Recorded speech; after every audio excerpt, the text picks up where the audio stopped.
Hi, boom. Welcome on to Put in Sports. We're back talking some basketball, and we're going to kick it off with Ryan Dunn. Right? I touched on him last week, and to start this, I'll just say um, the only thing holding him back to be the next Kawhi Leonard is Come on, you can say Michael Bridges, okay. son, Hold not on, hold on. Kawhi Leonard. That dude. Okay, here's the thing about him though, because even though he's not going to start, which sucks, but even when he gets in the game, right, especially between the second and third quarters, um, the fact that he's going to be able to guard Luka Doncic's and the Kyrie Irving's is going to be a lot for Phoenix because they talk about him like he's a generational wing defender. You got to think about Drew Holiday, but he's 6'7", 6'8", and this kid he's shooting 44% from three right now in the preseason at a high level. By the way, if you didn't watch on Sunday, Phoenix Suns bench played the Denver Nuggets starters, the whole 9-10 man rotation, and we beat them. Now they didn't play the fourth quarter, but quarters 1 through 3 they played, and we played pretty well without having our whole starting five on the floor. So I think everybody that has concerns about Phoenix's bench should. Ryan Dunn is that good. I think Monte Morris, but for Ryan Dunn, that guy can defend, and then his ability to shoot the. That was the only concern was can he shoot the three? If he can shoot the three, you're talking about. I mean, you're talking about better than Michael Bridges, and then you add a Michael Bridges to Phoenix with KD, D Buck, and Beal with Tyus Jones, Yusuf Nurkic, and all these guys. What are you getting, right? I really think he's going to give guys like Luka Doncic fits because with Drew Holiday, Luka kind of he's taller than them. He could out muscle them. He's not taller than Ryan. If he is, he may be back an inch, but he's just not going to just shoot right over Ryan Dunn, especially not with his arm length. And we've seen what tall defenders can do to guys like Kyrie. So I really think that guy's Swiss Army knife. I want to hear your thoughts on him because and then we can touch on Phoenix after I get your thoughts on him. Let me hear. I agree. I didn't even realize y'all didn't play any starters. None of the top six guys. Yeah. No, we did. We did. Yeah. So I'll say this about Phoenix. Like I said, I think they're the best team in the West, and they might be the best team in the NBA. Oh, come on. Best team in the what? Come on. Okay. First of all, what's stopping this? What do you think that? Because I want to you say because it's not just you, but a lot of people feel that way. So let's just have you can represent everybody else out there. What do you think Phoenix doesn't have to be the best team in the West? Because I think right now they're definitely better than Dallas. Well, go ahead. No, I just think a lot of the people winning now, they have a lot of two-way players. I don't think like Celtics last year, their stars are two. I think honestly, that's why I'm scared about the Mavs. Yeah. But I think your stars need to be two-way in today's age. Oh, right. I don't think you'll have anybody playing defense in the starting lineup. Okay. Katie Book's a good defender, but he's not guarding the best player. Mm-hmm. Jones is not that good of a defender. Okay. Katie, Nurkic is good. KD is not a bad defender. I agree. Okay. He's not guarding the best player. Okay. No. Yeah. You don't have a star defender that's in the starting lineup. Okay, and I'll be honest. Like Katie said, it's a make or miss league. I think they have enough defense to be able to do what they want to do. I think the big problem with Phoenix is they're going to play their strength with this offense. I just don't think people are going to be able to score with them, especially with the amount of threes they're going to put up on this roster. So what's different from last year to this year? Yeah, I think point guard first of all is having Book and Book and Beal and Durant will still be able to do that at times, but then having Tyus Jones and Monte Morris, I think honestly are the two biggest additions because those guys can actually see the floor. They're not gonna turn the ball over. Honestly, that I can say that about both those guys. I think people don't talk about how good both those guys are, but having those guys in starting and in the off the bench is it's pretty much the same player almost, and then they can both shoot the three ball at a very high percentage, so you can't leave them open.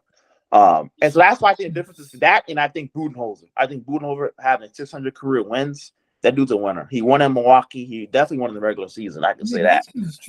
So that dude is not going to get out coached. And it's not hard for Phoenix players to buy into him. Like he's proven it. The only reason why he got fired, it was more you could probably blame it on Giannis and them. And so I mean, I think we got an elite level head coach. And you think Bol can be a quality backup center? Oh no. We'll see how Bol. I think. Oh, Plumlee, but there's another rookie, also Adigizaro from Marquette. He's really good, but he's a rookie. But he's like almost like a lively, he's tall, athletic, can rim run. Bradley Beal was saying he's seeing him do stuff that he hasn't seen veteran big men do in the NBA. So he has a lot of talent. So don't be surprised. It's not guaranteed with Plumlee, right? Yeah. So there's options there. Plumlee's okay. This is not the game for him. You can put in a dark him, or you can put in Bol. But I don't know. We'll see about Bol. Bobo's problem is his defense is not the best. Like he could be a little lazy on defense. Yeah. It's like when Bobo's playing, it doesn't look like he's trying sometimes. Like it looks like sometimes he's out there. Like he's just jogging around. Yeah, like and I it doesn't look like. But I think that's just at the most he can do at that. That's length. That's what I'm saying. But like, liability. It's what can you get on a board? Like if you can get a good 10-15, I think that's and we'll see. He could be a stretch 4, right? I mean, there's lineups you can mess with. That's for Phoenix. So I just believe Budenholzer's roster, the roster he has and the rotations he's gonna have. I think Budenholzer and the point guards are gonna be the biggest difference in Phoenix. And then we'll see about Big. Big is a problem that every Phoenix fan knows, and everybody in the NBA knows that. But we'll see if they make a move or not. I wouldn't be shocked if they did. They tried to last year. I'm sure they're going to try again this year. But I mean, they are content with the Big. At least they have bodies now. Last year they didn't even have bodies. So I mean, and don't be surprised if Nurkic can space the floor. No, I'm a fan. I think okay. So good. Yeah. Okay, but let me know your concern. So I'll say it again. I think Phoenix can be the best team. Is the best team in the West. What's stopping you? What's stopping you and other people from believing that? Is my question. More or less just other teams being better. Not that the Suns are good enough, but I do think the Thunder and the Mavs are better. Okay, yes. So my thing is, who has a better 1-2 option than Devin Booker and Kevin Durant? I mean, it's like that's like, okay, but put roster for roster, Thunder are just better all around. I like okay, so they have a good roster, and they can play. But like I said, I think them adding Caruso is massive. That's going to be hard to stop. So very hard. And then like I said, I think they have a really good roster. You're right. It could be hard to beat. But I just think in crunch time, outside of SGA, I don't know if you have anybody like. I do agree. That's why I think Thunder won't take that next step to. I do agree though. Suns okay. But to be fair, this is a year though. I don't think this can be multiple years. Not multiple years. Good. Okay, that's a good one. Like I said, maybe 2-3 max. Okay, nothing more than that. Okay, like I said, I just think Josh will be ready for something to make a run for an NBA championship. Because at the end of the day, when it comes time to close games, Devin Booker, Bradley Beal, Kevin Durant. Good luck. That's all I'm going to say. I just don't know if anybody in the league. We said that last year. Okay, and I understand, but like I said, point guard now is a big thing. Booker's going back to his shooting guard role, right? He's going back to playing off ball. KD is going back to they're not asking Booker and Beal. They were never point guards. Like they never drafted for that. They were never asked. They never done that before in their career. So it was really Phoenix's fault for not getting a point guard last year. At the end of the day, it didn't work out. So like I said, I'm excited because I think a lot of people like you are going to get proven wrong. No, I still think it's too early to say, but I do think it's going to be good this year. I do think a lot of people are sleeping on them. Okay, let's talk about. I think the big thing is that Book is a shooting guard, and I like that y'all solved that. I think that was the biggest thing. Let's talk about Klay Thompson. Okay, come on. Yeah, I know he went 0 for 9 last night. I know, Ooh, okay. But we didn't have the two stars playing, and I know 0 for 9 is still awful. That's bad. It's unacceptable. Okay, but you got to think he has nerves. He's still getting used to it. He's been on the same team for a long time. He's a Hall of Famer. He's damn near a Hall of Famer, but it's still when you get on a new team, you're gonna have nerves. It's gonna take him a while to sit down. Once a lot of people don't understand how much Luka makes every player on the floor better. And once Luka gets on the floor, Klay will be perfectly fine. Okay, so I'll say this about Klay, right? And I should have really because you talked about Klay and Paul George, and those are two dudes I don't believe in. I'm gonna be honest. So when it comes to Klay, I just don't believe that he's the same. What do you mean? I understand. What do you not mean you don't believe in Klay? Like, what don't you believe in Klay? Like, I don't think you were not asking him to do that much. You know, I know. I still think he's gonna. I just think he's like you said, Celtic Shaq. He might have a couple of good nights, but I just think that the player he's gonna become is just not. Even if you ask him just to be a spot-up shooter, I don't know if that may still like. That day he's just not hitting shots. Like he's just not hitting them. Whether and like I said, you said it's early. It's still season to go. Luka and Kyrie aren't even playing yet, so it's going to be different. And we'll see how the season plays out. But especially in the playoffs, when it really matters, I don't know if I believe in Klay Thompson to go out there and be, just different from what y'all had last year with, I don't know who, Derek Jones and them. Like, is he really going to be a step up guy? I just don't see him hitting those shots like everybody thinks he, even if it's a reduced role. I just don't think he's the same. He hits the shots the same way he used to. So I don't believe in Klay. And the same reason for Paul George. He already got hurt, and there that goes. I think. So okay. Oh, you want to go touch on Klay? Go touch on Klay. I don't like it because he's been in these situations. He had a bad year last year. I agree. He had a bad year. He had bad games, but he's still Klay Thompson. He still knows how to shoot the ball, and he's still going to perform in the playoffs. And I can promise you that the Mavs are winning the championship this year with Klay Thompson in that corner, sparking it night after night. Okay. So, like I said, and that's gonna be real funny when Klay's having some bad games. And he's gonna have bad games. I agree. Yeah. But it can't go. It can't be that much worse than Tim Hardaway Jr. Really? Okay.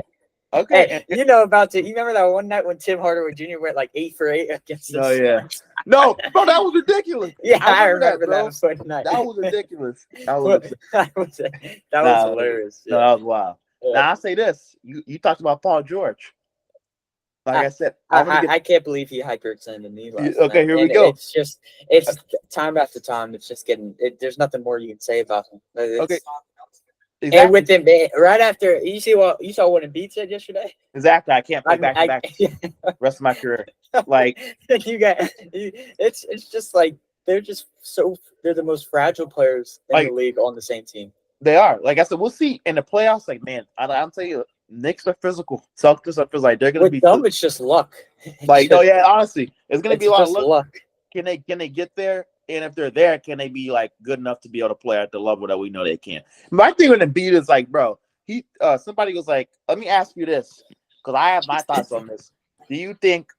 I forgot his name. But Gilbert Arenas.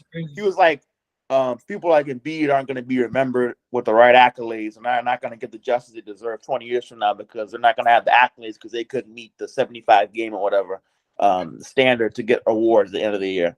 And like Jokic and them is like, they saying too much Embiid's better than Jokic, but he can never stay healthy, so he never gets the respect he deserves like Jokic. And and I want to say this real quick. I think at the end of the day, Jokic is 10 times better than Embiid. And the fact that if you really look at Jokic, he's really not. I mean, he's in enough shape. Like he knows where he needs to be as a player. And I'll say this: guys like Embiid who can't meet the 75 game, whatever it is, limit to make the accolades for NBA awards. I just think at the end of the day, like that just tells you who he is as a player. When it matters most, he can't show up, health wise or just in the game. It doesn't matter. So I'm not a fan of him. I used to be, but not anymore. I just don't like how he doesn't show up for the playoffs. And he's never available, and then he thinks he deserves awards, and he's just not. I think he's a little too arrogant about himself. Like he thinks he's better than he really is. He's not, So that's how I feel about Embiid. I think Jokic is 10 times, and in history, it's going to show Jokic is way better than Embiid. I don't think it's a discussion. I think we need to stop having a discussion, honestly, because he is. I don't know how you feel about it, though. How you feel? Do you think Embiid's better than Jokic? Or I think Jokic. I think Jokic is the best player in the league. Coming from a Luka fan, I think Jokic makes everybody in the court better. And I do agree he's much better than Embiid, even if they're both healthy. I don't like the whole Jokic out of shape stuff. He's in perfect enough shape to where he makes his team, everybody around him better. And it's fitting because I remember seeing on the podcast that Paul George, what he said, he said he was talking about Lonzo Ball being an amazing player. And they were like, he's never available. And he's like, that doesn't matter. He's still a great player. And he's talking about availability doesn't matter. It does. And it's the biggest thing in the NBA. And now it's fitting that you have him on the same team as Embiid, the two probably the biggest players that are never available. Show up and play. And one thing I do agree, Jokic is not way better, but I agree he's better. And Embiid, I don't know if Embiid. I do think he'll be remembered as a player that was just never healthy. But if he was, he would be MVP. And it's just sad to see that he's just not healthy. Oh no, it ain't sad.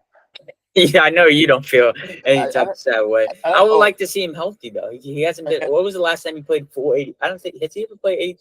Obviously, he's never played 82 games, but he's never even No. been close to playing the full season. And the thing is, I think he missed his first year or two in the NBA as a rookie. Like he didn't even play his first year or two. Yeah. So, I mean, like I said, we see. Okay, my next thing is let's move over to the Ben Simmons discussion. What did you see the stat sheet with the free throw points and stuff? I didn't see that. He was like he didn't, because you know how golf works. If the better you do, it's minus. Yeah. So he was the worst one, like plus 50. Like, Oh, I saw that. Yeah. He was the worst free throw shooter on the team. No, yeah, he is. Yeah. So what do you? Okay, because he keeps saying that y'all don't remember how good I was at healthy. We saw you give up the ball to Matisse Thybulle when you had a wide open layup when you're healthy. Like, it's just I don't think he's ever gonna get to that player again. Really? Yeah. Because I think I have newfound belief in Ben Simmons. I don't think I have belief. Yeah. I want to have belief, but I don't think I have belief. I've seen what he's doing in preseason. That kid's working. I think, and here it is, this contract year. I know he loves his money. I think he's gonna have a big year. He's gonna be on a different team, and somebody's gonna take a chance on him. Watch out. I don't think so. I really. You know who I believe in? Who? Lonzo Ball. I think he'll be good for the Okay, he's another one. Okay, so let me tell me about the Bulls. What do you think about them? Oh, hold on, before we get there, let's lock in. Let's do a preseason. We're gonna lock in our preseason rankings. So at the end of the season, we can look back. Okay. Okay. We're doing them together. I'll do them together. Let's do them together. Yeah. So tell me who we starting with West or East? West. We got to put Thunder. Okay. Hold on. I think Thunder will be they're a young team and they're good regular season team. Okay. And who's your second? The Mavs. Wow. Wait. Okay. Wait. I think if we put Mavs at 2, let's put Suns at 3. Okay. How's that? Okay. Now. Okay, and 4? I think it's crazy how much people are still sleeping on the Timberwolves. Anthony Edwards is still amazing. Okay. Nuggets are up there. I like Timberwolves 4. Okay. 4. You think 5? What do you think? Maybe Kings, Pelicans? No, I want this to be solely you. Like whatever you think. Whatever I think. Yeah, we're gonna compare, yeah. Okay. So I had let's see. Nuggets. Oh wow, okay. I might change it at the end. Okay. Or just bump. And then I'll go. Let's go Kings. Okay, Kings at 6. Wow, okay. This is your plan. And then I got Lakers next. Okay. Pelicans. Wow. Okay. Well, I mean, I get it. The Rockets. Okay. And then last play-in team, the Clippers. Okay. Wow. Clippers. Okay. And then the 5 I got out. I'll go Warriors. Ooh. Okay. Wow. Okay. Grizzlies. Gosh, the Warriors have a good chance of making a play in them. Grizzlies. Okay. Wow. This is shocking. Okay. Spurs. Okay. Jazz. Oh wow. Okay. Jazz. And then, the Blazers. Okay. Worst team in the league. No, I'm joking, but they are really bad. Okay. Let me think about it real quick. Think about what you got. Let me see. You got Thunder at 1, Mavs at 2, Suns at 3, Wolves 4, Nuggets 5, Kings 6, Lakers 7, Pelicans 8, Rockets 9, Clippers 10, Warriors 11, Grizzlies 12, and then you get the Spurs, Jazz, and the Blazers, bottom 3. Okay. You good? Gosh, the Warriors have a chance though. Okay. They do. They still have Steph Curry. Kuminga could be a big year for your boy. Okay. Yeah, chatting. Nobody said nothing.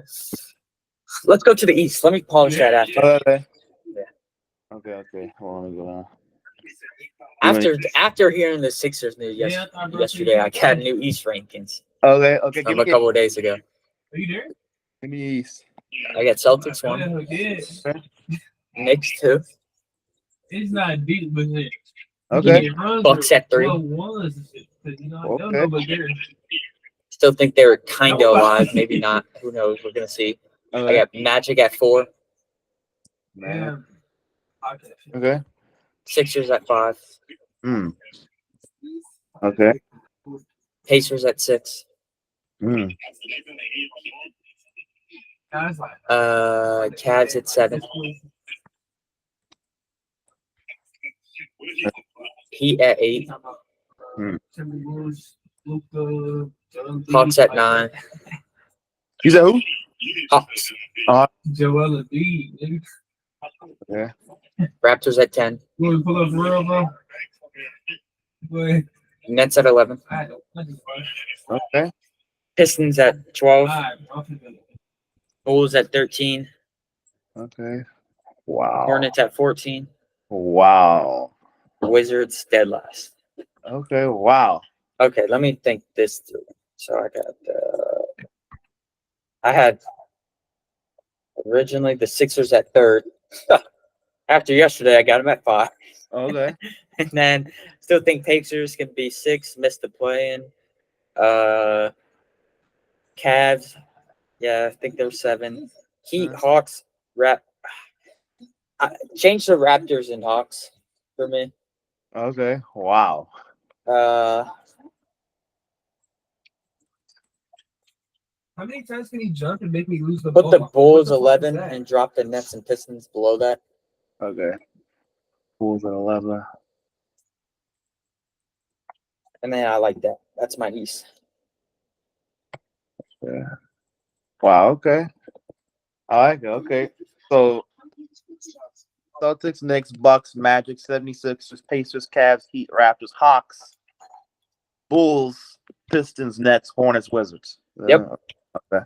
And then my West, let me see my West again real quick. So I want to change. Say it again one more time real quick. Okay, you got Thunder, Mavs, Yep. Suns, Wolves, Nuggets, Kings, Lakers, Pelicans, Rockets, Clippers, Warriors, Grizzlies, Spurs, Jazz, and Blazers. What are you smiling about over there? I'm just ready for my. I'm ready for because Say my playing again real quick. Oh, your plan is Lakers, Pelicans, Rockets, and Clippers.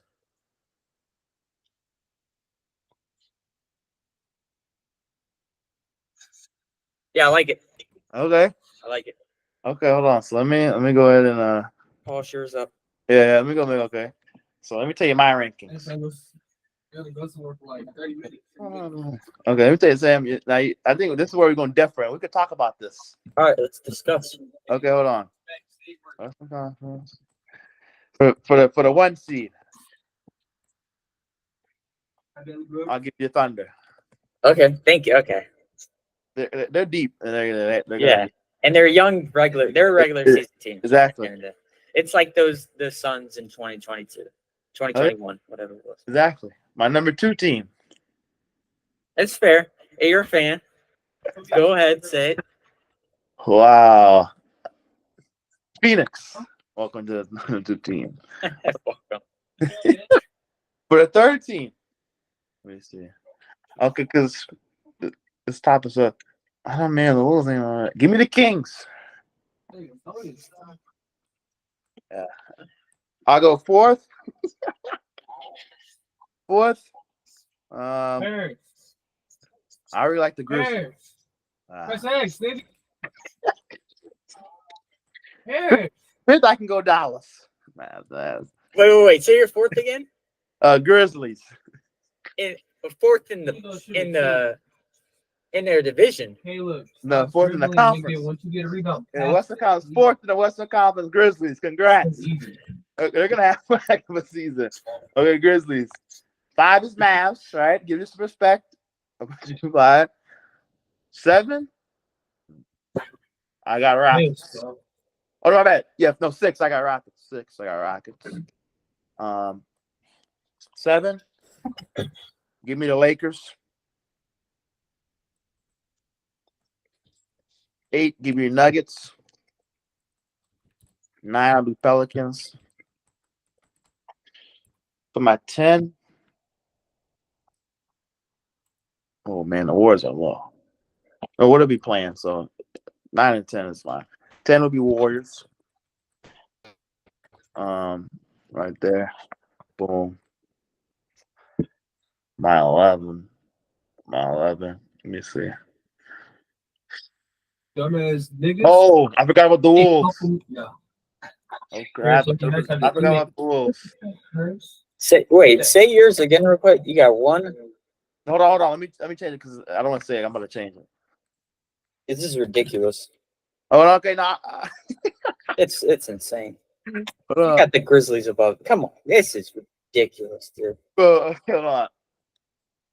Oh, man, I just can't move the Pelicans, man. Okay, I'll have Warriors missing. Dude, I'll put the Wolves at 10. Okay. Wolves at 10, and then Warriors are missing completely. All right. And This is ridiculous. This is the craziest thing I've ever heard. Okay, the Spurs, Jazz, Blazers. I think everybody can agree on that. That'll be the bottom. Spurs. Start from your 7 again, real quick. I got you. My 7 is the Lakers. Okay, 8. 9 is Pelicans. 10 is Wolves. Yeah. Warriors missing, right? Yeah. And let me just explain a couple of these. Wait, what's 12? Spurs. Spurs, Jazz. Jazz 13, Blazers. I think I was 15. I maybe missing one. You're missing a team. Stop. You didn't say the Oh, I didn't say the Clippers, did I? Yeah, you didn't. No. Put the Clippers. Put the Clippers at 12. What's up, baby? Give me a stop. He has all 9. I forgot. They ain't gonna do that. There's a lot of good teams though. Yeah, I might have to change mine. Only one thing. I do agree with one thing. Okay, so are you good with your West? Let me say it again real quick, one more time. Your West is Thunder, Mavs, Suns, Timberwolves, Nuggets, Kings, Lakers, Rockets, Clippers, Warriors, Grizzlies, Spurs, Jazz, Blazers.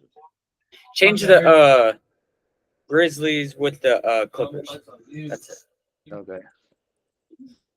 Oh, I said give me a stop. Because we still got one more podcast before the season starts, so it might change one more time. We'll see. Okay, so just to talk about some outliers between me and you, so we can kind of go and clear it up.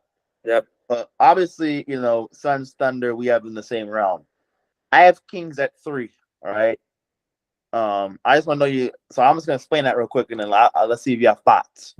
For the Kings, I'll just say that He got all 11. Let's work. I think.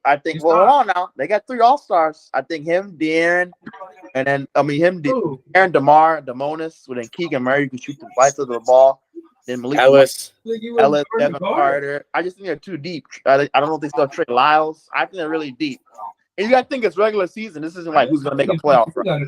Playoffs they might get out of it, but I think I agree. like depth wise they have a lot of good players on that team. Grizzlies are always a regular season team. And I think Zach Edey might be the next Yao Ming. I'm going to be honest. If that only struggle for him is going to be the fast break and like transition and pick and roll. But other than that, he's going to dominate people on the low block. So I probably say those are my biggest outliers. And then okay, that's my 3 and my 4. You got any? I know there's a lot different from yours. So what do you think about that? Kings 3, Grizzlies 4. I think Grizzlies is still crazy. I think trusting him to get him to the 4th seed is still insane to say. I do agree. Jaren Jackson Jr. is all-star. He's still an all-star caliber player.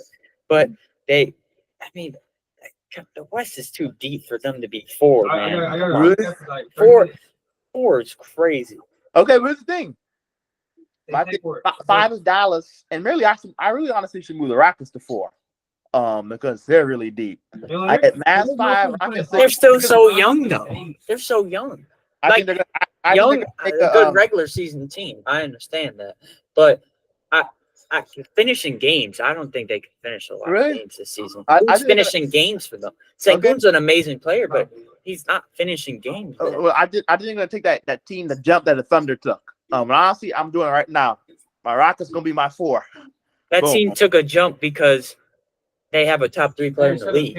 No, they do, but I just think that the Rockets may not have that, but man, Sengun can be that for you to an extent. Now, obviously, not to the extent. Oh, I agree. I agree. Okay. I'm a big Sengun fan, but Okay.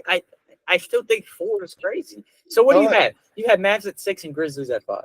Okay, yeah, no, Mavs at 5, Grizzlies at 6. But I might that next week. I could put Grizzlies at 5, Mavs at 6. Because I'm not high.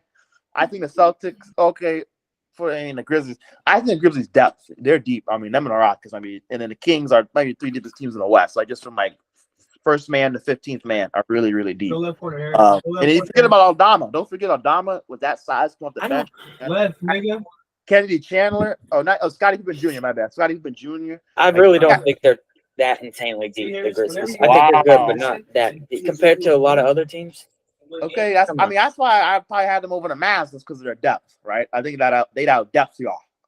And then I just think a depth will make up for the lack of star talent. Like I said, I think Zach he can start on the nation. I like them a lot. I think it'll take him a couple years to get to that level. Like, oh really? Yep. I think he's gonna break out early. When I saw him catch that lob, he like flew past Daniel Gafford. That was freakish. So that size, LeBron. I mean, that's insane. I'm very high on Zach E. I expect you to have a big year. Huh? All right. So look, let me see the. Okay, next one. You got Nuggets at 5. I got them at 8. Tell me what you're thinking with Nuggets. Still think they have an MVP caliber player. Okay. KCP is a huge loss. I think Brown would step up big though. At that level, maybe not as big as it. Actually, he's a good defender, man. Okay. They still have Aaron Gordon. It's not really deflating anything. Jamal Murray still a high level, and I still think they will have to have experience. Okay, so hold on. The experience will get them to the 5. Oh, they can have experience, and I got them getting in. I got them at 8. They getting in, but it's gonna be a tough get in. Because I think Jamal Murray is taking a step back. What? He's got them new tattoos. He'll be good. No, I hope so. But here's the thing: I don't know if they have enough. Like I said, They got Russ. They picked up Russ. No, I saw that. Russ is a playoff type player. Oh, he's good, but man, Russ. I mean, he's good, and then people start figuring him out, and then he's not so good anymore. So, like I said, I'm questionable. I don't know about their depth. We'll see what they got off the bench in their depth. I think Reggie Jackson is a big loss because he did a lot for them when Jamal Murray was off the floor. I just don't know if they have enough. Michael Porter Jr., Jamal Murray, they just don't. I think the West has gotten better, and they've had the same team. And yeah, you can. Like the same thing with just to make an NFL reference, like the Cowboys. Like even the Chiefs have to keep improving, right? Every year you got to keep improving. Unless you're the Celtics, like a team like that, you're pretty much good. But like every other team in the NBA, all 31 have to improve. So I just don't feel like the Nuggets have improved. I agree. So I got them at 8. No, I don't agree. I'm joking. No, Okay, I'm joking. I'm sorry. Okay, go ahead. I do agree that they didn't improve that much in the off season, but I don't think that will drag them down to 8 seed. I think that'll drag them down to 5, 6 seed. Okay, just making it out the play. But think about how close that them and the Lakers were. I mean, I watched that series. Jamal Murray hit like what? Was it 2 game winners? I know he had at least one. And then now the Lakers. Let me see where you got the Lakers at. Let me see where you got LA at. Where you got LA at? You got the Lakers. Oh, you got them at 7. 7, yeah. Okay, same spot. I think they're above the Nuggets because JJ Redick. I mean, you're not. I mean, like why? Why you think Lakers? Because look, I think about how they close their teams. Pretty much say the same. They both didn't make really any moves. I think the Lakers are deeper. I think the Lakers are deeper than the Nuggets, but I think Jokic is the best player in the league, and the best player in the league is going to get that team out the play. Okay, no, but he's going to get him. Yeah, he's going to be at 8, right?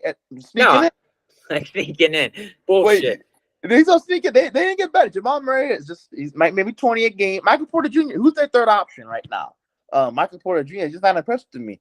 I think Phoenix exposed them in the preseason. They've got work to do, major, especially on the side of the ball. I don't know how they're going to guard anybody. And I think Draymond spoke about it. Jokic got better than the championship run on the defensive side of the ball. I think he's might have got a little bit more lazier on the defensive side of the ball. Defensively, I think he can be attacked a little more than he could have been when he was making a championship run 2 years ago. I'll say that too. You know what I'm saying? But I'm just gonna leave it. I think the Lakers are gonna surprise people. I think Redick is gonna. You don't understand how big coaching is. I think for Phoenix and LA, I don't know, man. Okay. I think it'll be tough. I just think that locker room is going to be tough with JJ Redick. He's a good coach. He's a smart basketball player, but as a coach, we don't know yet. We don't know how he is as a coach. So you don't. Okay, so because my thing is when He's you never coached the team. We're going to see this year. I say this. I think he'll be 10 times the guy Darvin Ham was, and if LeBron gets on a podcast with you and says this is a podcast about basketball X's and O's, like you're saying, I understand chemistry and other stuff. When it comes to X's and O's, and like he's one of the smartest in the league. I agree. I think if LeBron's gonna sit down with you on national TV and do X's and O's, you gotta be pretty damn smart. Like him and Draymond, like those are the smartest. Like you can't. I agree, but as a coach, we don't know yet. Okay, like I said, you said, and that's why I think 7th seed is good for them. I think they have a good squad. I think they're going to get off to slow. I think they're going to get slumps during the season, but I think 7th seed they win that first play-in, and they'll end up at 6. Okay, or whatever it is. I think it's pretty much. You have the Warriors at 11. I think it's pretty much. I think the outlier. I think mainly the same stuff is and you know I feel about Dallas, right? Like I said, we'll see about Dallas. You know, my big thing is Kidd and then Thompson are my big 2 things. I don't know. Look, I doubted him last year in the playoffs, and I think I'm going to doubt him again. He's going to have to show me again. I'm not a believer in Kidd. Reminds me of Nash. You know, it's better than Nash. I think honestly the most scary thing he did was the Harden situation. Whatever, Harden had 8 floaters in a row on those, but I still think he's a good coach, and he's still developing. And he'll get better as time goes, and our team is developing, and we're building better chemistry. We're getting older. We're gonna be 3rd seed. Okay, 2nd seed. What do I have? 2nd seed. Sorry. Okay, and then the last thing I'll talk about, which is really what I really want to talk about, is you have the Wolves at 4. I got them at 10. So I think that's crazy. Anthony Edwards. But y'all are understanding that Minnesota, they don't have the spacing, and I don't think Randall's gonna make up for what they lost in the spacing ability with Cat. And I just say I think he will. But and then because like they lose an all-star, Randall's is not. What do I have him at? 4 or 5? You have him at 4. You have the 3. Suns, yeah. Suns at 5. Nuggets, Kings, Nuggets. Yeah. And Kings are at 6. Yeah. I changed Kings and Nuggets. I like that. Wow. Kings and Nuggets changed them. Still think Nuggets will be better than Lakers, but Kings are. Wow. I agree. I think Nuggets will beat Kings in a 7-game series, but Kings will be better than them in the regular season. I'm not saying playoff. Like I said, the Kings. The thing about them is they lack playoff experience. That's my big thing. Yeah. So Wolves though, let's because I want to attack the Wolves. I still think 4. I still think that team is good. Randall, you lose spacing with them. And then you go. I've never seen anybody be so tall and big and like be so unathletic. Yeah, he can't even catch a basketball. Like it's hard for him to even catch a basketball and lay it up a lot of times. Like he's very funky. Like is that paint's gonna be clogged up? And by the way, they lose their size without Cat too. Randall's a lot smaller of a. You know he has. But they got one of the best paint defenders in the league. If not the best. Okay, he's up there, but. He's being exposed for you. You're right. He is. Yeah, he is. He is. Regular season, he is going to be one of the paint defenders in space. And Randall is going to be better at the 4 position than Cat. How? Like, in what way? Just being like more physical, movement and physical. Yes. Okay. Cat was Cat. Yeah. Okay, but he's a very mid-range, get to the rim. Right now, in Ant's career, he's a slasher like Morant. You want to kind of clear that paint. That's not considered Memphis. Can Jaren Jackson space the floor and clear the paint for Ja? Can they clear the paint for Ant? With Randall and Gobert, you ain't clearing no paint. We're going to pack the paint. With that pick and roll with Gobert, I think it'll be fine. Randall can go sit on the wing. It'll be good. Switch, yeah. Yep. And I think if they're playing Phoenix and Kevin Durant's at the 4, and you can't tell me that bench unit is not one of the best in the league. Okay. Rob, Dante, and Naz Reid. Okay, it is a really good bench unit. It's an amazing bench unit. They're really good, and they are one of the best, and they can space it. My thing for them is the best thing I think they can do. The only way I think they can overcome this Randall problem is if they treat Nas Reed almost like a sixth starter, where he like after like 2-3 minutes he comes in the game and he kind of becomes a sixth starter. I think that's the best remedy for that. Honestly, I think he should start. I just don't like. I don't like the with the go. I think like I said, I thought they should have traded because I should have modeled the Celtics model. The reason why Celtics is so hard to beat, and it's what Budenholzer wants to do in Phoenix is when your fives can space the floor from the 3-point line and beyond the arc. That's why they killed us. Exactly. So that's what I'm saying. Like they have that's my thing with Minnesota is like if they would have kept Cat, they would have been able to do that with Cat and Nas Reed. Now you're talking about a Celtics like team. You know what I'm saying? But them keeping Rudy and having Randall, that really kills a space in the That's fair. Look, That's fair. But maybe not, I got him too high. Maybe I still think you got him too low though. 10 is crazy in my opinion. They are not better than what all those teams that like for the. What'd you say? The Clippers above? No, you got the Clippers out. I got Pelicans at 9. Let me see. They're better than the Pelicans. I got Nuggets at 8, Lakers at 7, Grizzlies at 6, Mavs at 5. Those were the range they're in. So those are the teams I think are better, and I do think Memphis is better than them. Now we'll agree. Could Gobert? We'll see. Could Gobert eliminate Zach Edey? We'll see. That's going to be a good. That would be two massive guys going at it. That would be a good test, for sure. And I want to see what Zach Edey gives them defensively and rebounding. If he can give them something, just be a rim protector, rebound. That's going to change a lot for Memphis because Memphis does lack at center. Okay, hold on. Now let's go to the East. Yep. I got Celtics. Yep. Okay. At 2. Everybody likes Knicks, right? Knicks. Oh. Because Knicks. Tom Thibodeau won't have it any other way. They're going to be a top team in the East. Yep. Okay. And at 3, give me the Magic. That's fair. I like that. I have him. I could easily put him over the Bucks. I think the experience. It depends though. We'll see. At 4. I like the Pacers. Yeah, I think their style of basketball really fits well. They play at a high. They do. I agree. If Tyrese at pre All-Star break, Tyrese was damn near the best point guard in the league.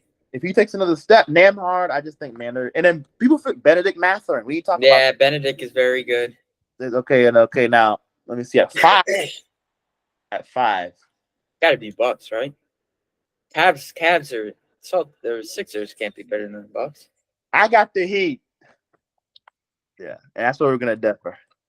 I felt it when you said it earlier. I was like, man, the Heat under the radar. At 6, I got 76ers.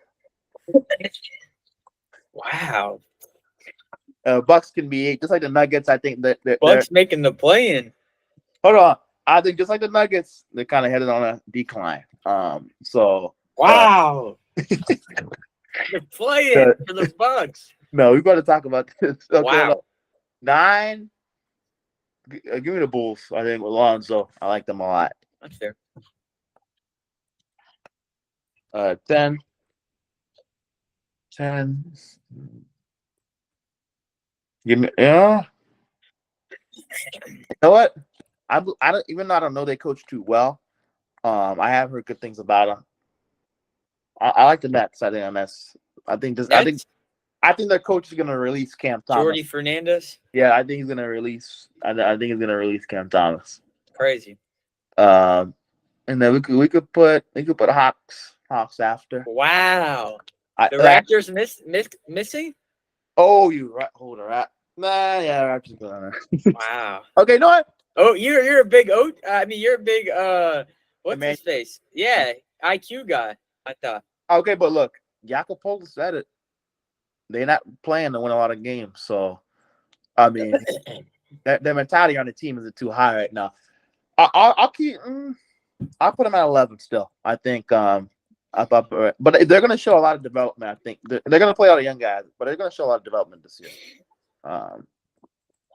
But let me see. After 11. This is crazy that you have a team like this missing this far out that you haven't said yet. Hawks. Who am I missing? You're missing a team that is better than, dude. Oh, the Cavs. Yeah, like where are they gonna go? Oh, okay. They got to be better than the Nets and the Bulls. They're 8. Cavs. They hired Atkinson. They got Atkinson, from the Warriors. Oh, I hope he took some good coaching from Kerr. I know people like Kerr, but Come man, on, ain't no way. I think I got to put him below the Hawks. No, they're out. I'm joking. Okay, Cavs. No, because honestly, the Cavs should be higher than the Bucks. So Wow, you really hate the Bucks. okay, but yeah, can I go down? Put So the Bucks- 7. So Okay. Cavs are at 7. Yeah, I think Cavs. No, Cavs are at 8. I think. Yeah. Hold on, No. let me see. Cavs are at 7. Bucks are at Hold 8. on. Hold on. I'm just putting teams out on 4. 5. 6, 7. Oh, you're at 8. Bucks are at 8. 7 Bucks are 8. Bulls gonna be 9. Raptors can be 10. That's good. They're playing. Wait. Raptors can be 10. Yeah. What about where are the Nets going? Oh, yeah, they're gonna. No, you're right. My bad. Nets. Raptors 11. Or Raptors. Wait, what about the Hawks? No, as I'm saying, Raptors are Hawks. I don't believe in Atlanta, so I'm gonna be honest. I don't either. Okay. Raptors could be 11. Hawks. I can. All this is gonna do is gonna let Trae Young get traded to at least somewhere he could prosper. And the bottom 2, let me see. Bottom 3, I think. You got the Wizards, Hornets, and Pistons. I mean, yeah. Who do you have with them? Pistons. I know the Wizards are worse than that. And that old. I agree. I think the Wizards are the worst team in the league. You know what? Give me the Hornets Above Pistons? above the Raptors. You know what? Give me the Hornets at 10. Wow. I'm high on the Hornets. Yeah. Wow. Give me the Hornets. I forgot about the Hornets, man. There's some good teams in the East, man. Give me the Hornets. Yeah, I'm high on the Hornets. I think they're playing like the coach they got. I know he's going to unleash that team. They got too much not to be unleashed. They got Charles Lee. Okay, it's like Hornets 10, Nets 11. Who is this? Raptors. Man. Okay, Pistons. Pistons, Hawks, and then you can put with. Okay, now we can debate. Let's go. The East is gonna be wild. Okay. I can respect. Okay. I can't. I think the Bucks is just hating. I think that's blatantly hating. Okay. How's the Bucks? Oh, here's the thing about Milwaukee. Dame's, I think, is gonna take another step, and Doc Rivers does win in the regular season. But my thing with them is like, I just feel like they've been the same team. And they've only gotten older, and an older team. That window kind of passed. I think they're gonna get passed up by a lot of teams. I just think it's gonna fall apart at some point. I'm looking. I don't believe the roster they have. I don't think the roster they have is that good. I think a lot of teams that passed them roster wise, especially Cleveland. Cleveland's done a lot of teams that passed them. Like they've been passed up roster wise, and they haven't really made any moves. Chris Middleton, I'm like he doesn't impress me. Anything's like I just don't believe. I think will he ever be an all-star again? I just like Brook Lopez. We'll see. He's only getting older. They just don't. To me, they're not a team that I'm like. I think this like the Nuggets. They're on a decline, and it's gonna get ugly there. They're gonna have to make some moves, for me to move them up. Because right now, a lot of teams have passed them roster wise. Like the Cavs passed the Bucks roster wise. Even with the way Mobley is, I think with Donovan and Darius and those guys, I don't believe in the Bucks roster. That's my thing. And their coach, Doc Rivers, and they look like a mess. Like they fired Adrian Griffin. Fired Adrian Griffin was 30-3. Like I think this is what they get for doing that. Like this is almost gonna come back to bite them, and it's gonna be a rough season for them, and it's all gonna blow up, and it's gonna look like Dame should have. Not that he had control over the situation, but it's gonna look like Dame should have ended up in Miami. It was a waste of a move at the end of the day. And I mean, honestly. So what do you think about the Bucks? You got anything to dispute, or are you like okay? Where do I have them? Let me see. I think you got them in the top 5. Let me see. Let me see Bucks. You got I the, would like to change Magic and Bucks. I do. I do. I wanted to do that before. I would like to change that. okay. Um. Let me see.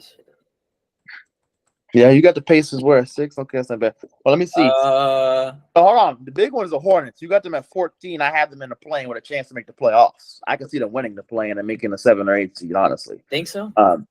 Okay, here's the thing about the Hornets. They got a roster, man. Brandon Miller, I think they got 2 All-Stars in Brandon Miller. Not maybe not this year, but 2 All-Star level players in LaMelo and Brent. I agree. LaMelo reminds me of Steph. Him and Trey remind me of Steph. And the thing with LaMelo is he's just like Steph. He had injury problems early. I think this is going to be the year with a real coach. I watched him. So I just watched him during the draft process. Like I just wanted to see who kind of guy he is. It seems like he's stressing the right stuff defensively because that's going to be a big thing for him as a candidate to defend. And then honestly, the Hornets have 2 of the best bigs in the NBA. They also remind me of Dallas with Derek Lively and Daniel Gafford. Nick Richards and Mark Williams are 2 of the best in the NBA. Everybody at Phoenix, everybody wants Nick Richards. Honestly, it's not talked about, but they do. Next, everybody wants him. As a starter, as a backup. Honestly, so if the roster they got with LaMelo and Brandon, I think, and then they got a lot Better than the Hawks. Yeah, way better. I think they're better than way Atlanta. better. Because I thought a trade. If the Hawks would have got Sarr, it would have moved me. But Rashay doesn't move me right now. I'm not high on him as a player, especially not year one. I'm not. Even for the Hornets, I'm not high on Tijan Saloon that they drafted. I don't think he'll be a year one guy for them. It's gonna pop. He may be a development. I wasn't high on the pick anyways. I would rather them get somebody else like a Devin Carter or like So I just thought to Saloon, you got to go best available. I don't think he's the best available prospect. But that's a different story. But I think the Hornets have a lot. Picked up Nance and Dyson Daniels. Exactly, like the Hawks. The Hawks, they made some good moves, but I think it's going to be the beginning of the end for them to rebuild, and they got to feel like it's time for them to rebuild at the end of the day. Like, they peaked too soon. Exactly, they peaked too soon, and then it kind of blew up. With Cam Reddish and AJ Griffin didn't end up working. That's 2 first-round picks gone, like off the roster right now. So it kind of blew up in their faces, and they didn't really draft well. On top of that, and I thought the guys they drafted could have been good, but I don't know. I just never saw development or anything like that. Like I said, I think the Hornets are. People forget. I forgot the old coach's name, but James Borrego. When he was there, I remember vividly they made the play-in like as an AC twice with a worse roster, like with Rozier and them. Like it was a very worse roster, and they're better talent-wise and the scoring-wise. I think LaMelo and Brandon gonna be a duo to be reckoned with in the future. Like I'm saying, I think the Hornets are gonna end up passing the Bucks. I think the Bucks are gonna end up seeing like, look, this young team's coming up. So Hornets to me are high. I'm high on them. You got anything to say about Hornets, or are you going? I didn't think about it like that. I do think it's tough. We're gonna have to see. I do think they have Brandon Miller is very good. He's a future All-Star. Yeah. They picked up last season Trey Mann, Seth Curry, Josh Green, Grant Williams. Like Miles. Go ahead. My bad. Go ahead. Well, you got it. I think they'll be good, but I don't know. It's just new coach. Maybe next year. I think they'll be much better. I think they'll be 8th seed next year, but I think they're like 11th or 12th seed, right? Okay, because who I got them above right now that you think? I think the above. The Raptors are better. Mm-hmm. I agree. Okay. I think the Raptors are better. Raptors. The Bulls are better. The the Raptors roster got work to do, man. I mean, I like them going forward, like in the future, but Davion Mitchell, Scotty Barnes, Manuel Quickly, RJ Barrett, Bruce Brown, Jacoby Walker, Jamal Sheff, Jacoby. Ochai Agbaji, Chris Boucher, Grady Dick, Bruce. They picked up Bruce Brown. I mean, you can't sleep on some of these guys, man. Okay, but I think you got them and Hornets mixed up. I think they may be more of a future than you think the Hornets are. Because look who the Hornets got. You're talking about LaMelo, Miles Bridges give you 20 a night. Honestly, and then you got Brandon Miller. The only big problem is the saloon duty. If he's going to start between him and Grant Williams as a power forward. But other than that, then you got Nick Richards and the Mark Williams kid. I mean, they got a team. Hold on, this is a team. Seth Curry, Trey Mann. Trey, Trey, man. I mean, that you don't think that's better than what's going on in sorry, old Toronto? Uh, You tell me that's not better than Toronto. IQ, Bruce Brown, R.J. Barrett, Scotty Barnes, Zach Levine, Okay, no, Jacoby I'll Walter, give the Bulls. I'll give Podol. They got Grady Dick, Davion Mitchell. I okay. mean, they got. I think they have a chance of. I think they're better than the Hornets. Okay, I think. But I don't know. I think it's tough to say. I do agree. It's tough Oh, to say oh. because Brandon Miller. Oh, it ain't no tough. I tell you right now, Hornets are by far better than the Raptors. Let's go to the next one. Let me see. Bulls. Bulls. I had the Bulls at 9. Where you got them? You tell me. Okay, you got the Bulls. You got the Bulls at 11. So a little. That's lower. That's why you got them below the Hawks and the Raptors, which is shocking to me. I'm surprised you get the way you were just talking about them. Dude, the Bulls. The Bulls remind me of the Hornets. Really good roster. People aren't talking. I think Giddey will grow a lot. Kobe White is still growing a lot. Well, look. I think, like you said, Kobe White, and I mean, he may be off the bench. I mean, we'll see. Giddey said he wants to start. I don't know. With me, with Giddey is like you need to show that you can shoot the 3 ball. Like you can't be on the floor as as a 1, 2, or a 3 at this in 2024, about to be 2025, and not shoot the ball. Yeah, yeah. So, but look, you got, like you said, Levine's going to be an all-star this year. Lonzo Ball. They got Kobe White. They got Ayo Dosunmu. Like they have that's. I mean, you can't get a better guard rotation. Vucevic, Torrey Craig, I like a lot. Javon Carter. Nobody has better guards than the Bulls. Their big thing is their interior. But they got Vucevic, they got Patrick Williams, they got Jalen Smith. They got some dudes on the interior that can help them out a little bit. But that's probably the biggest thing for them is can they get some bigs? Really honestly. Because Vucevic, he's almost like he's not as Jokic isn't as bad as him, but he can be really bad defensively. And he's not the fastest. Like he can pick on roll and stuff like that. He can kind of get exposed. But in the regular season, I think the Bulls, Lonzo Ball was always the missing piece for them when they had DeMar. So when he comes back, I think it's gonna change things. And they have Jalen Smith.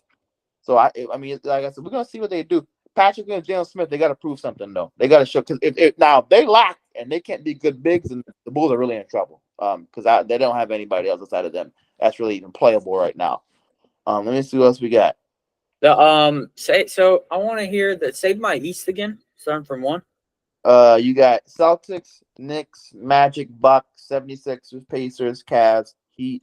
Oh, that's one. Heat, Raptors, Hawks, Bulls, Pistons, Nets, Hornets, Wizards. I like the Pacers. Okay, hold on. I like the Pacers above the Bucks. Okay. I do think they're a regular season team.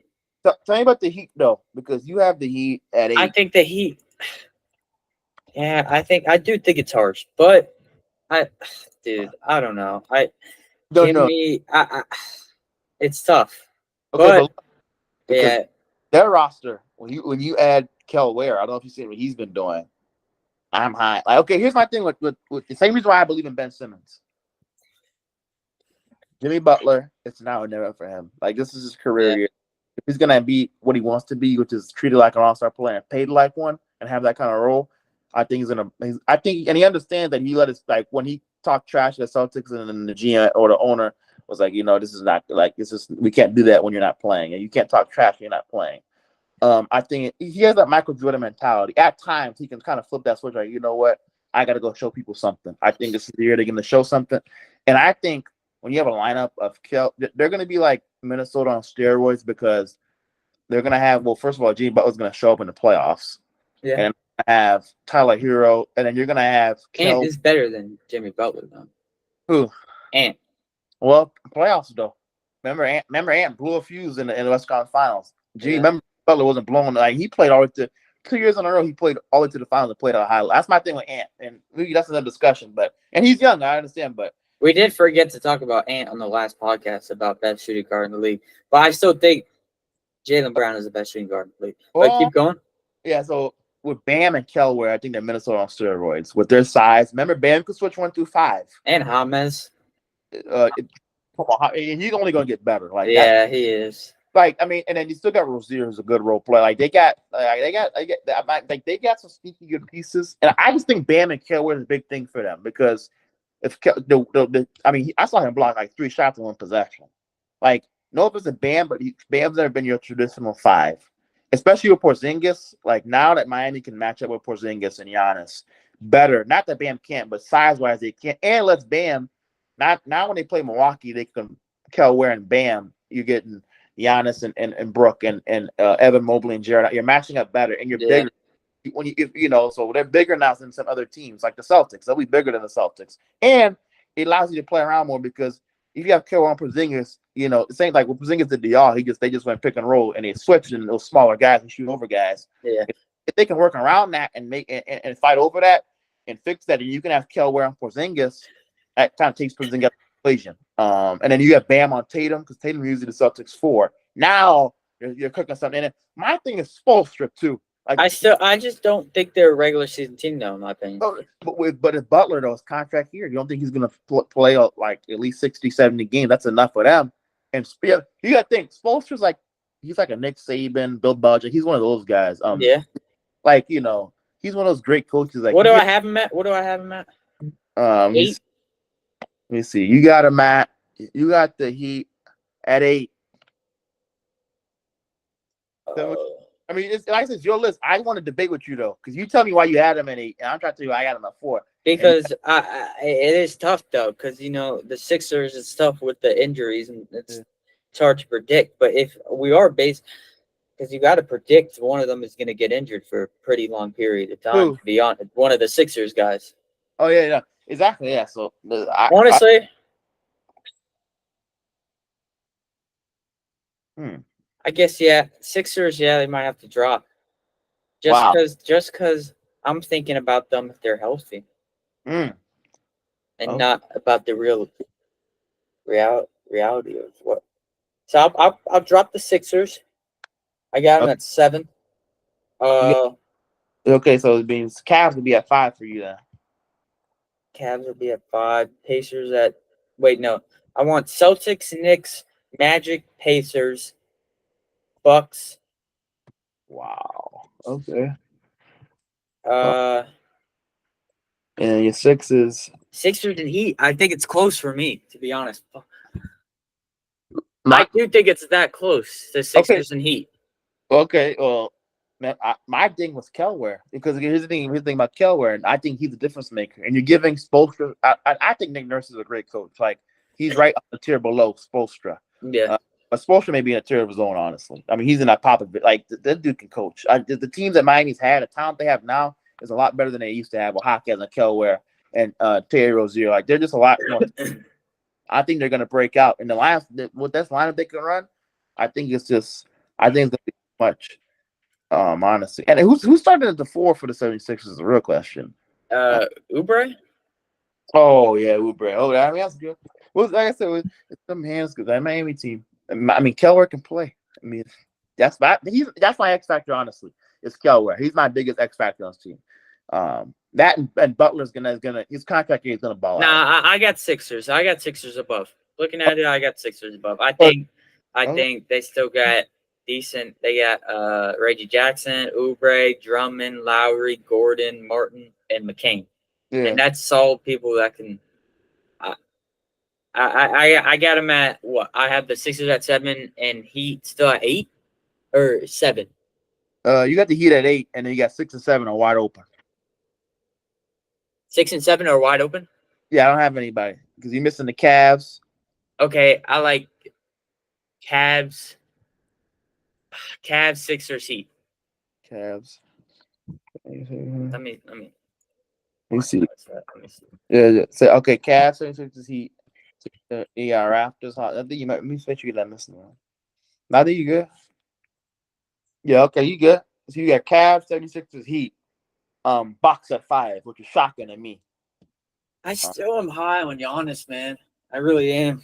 I'm still high on him. But what about the team around him, though, and the coaching? Because Nick Nurse will outcoach Doc Rivers any day of the week. I agree, but okay, but that's why I think Sixers better than Bucks. I got them. I think 76ers 6, Cavs 7, Bucks 8. I can see the Bucks getting blown out by the Hornets. So you wait. Say it again. Come on, you just know because in a playing game, Giannis is not losing to the Hornets. He could not. But again, they're built for the guy like Giannis. Saloon, the rookie they got, Mark Williams. They got bodies to throw at Giannis. That's the thing. Same Giannis, thing with Miami. Teams are starting to build bodies. Miami's got bodies. Bam, Kelware. They got like teams got dudes for okay, so what is my 9, 10, 11, and 12? 13? your nine. Your 9 is the Raptors. The 10 is the Hawks. 11 is Bulls. 12 is Pistons.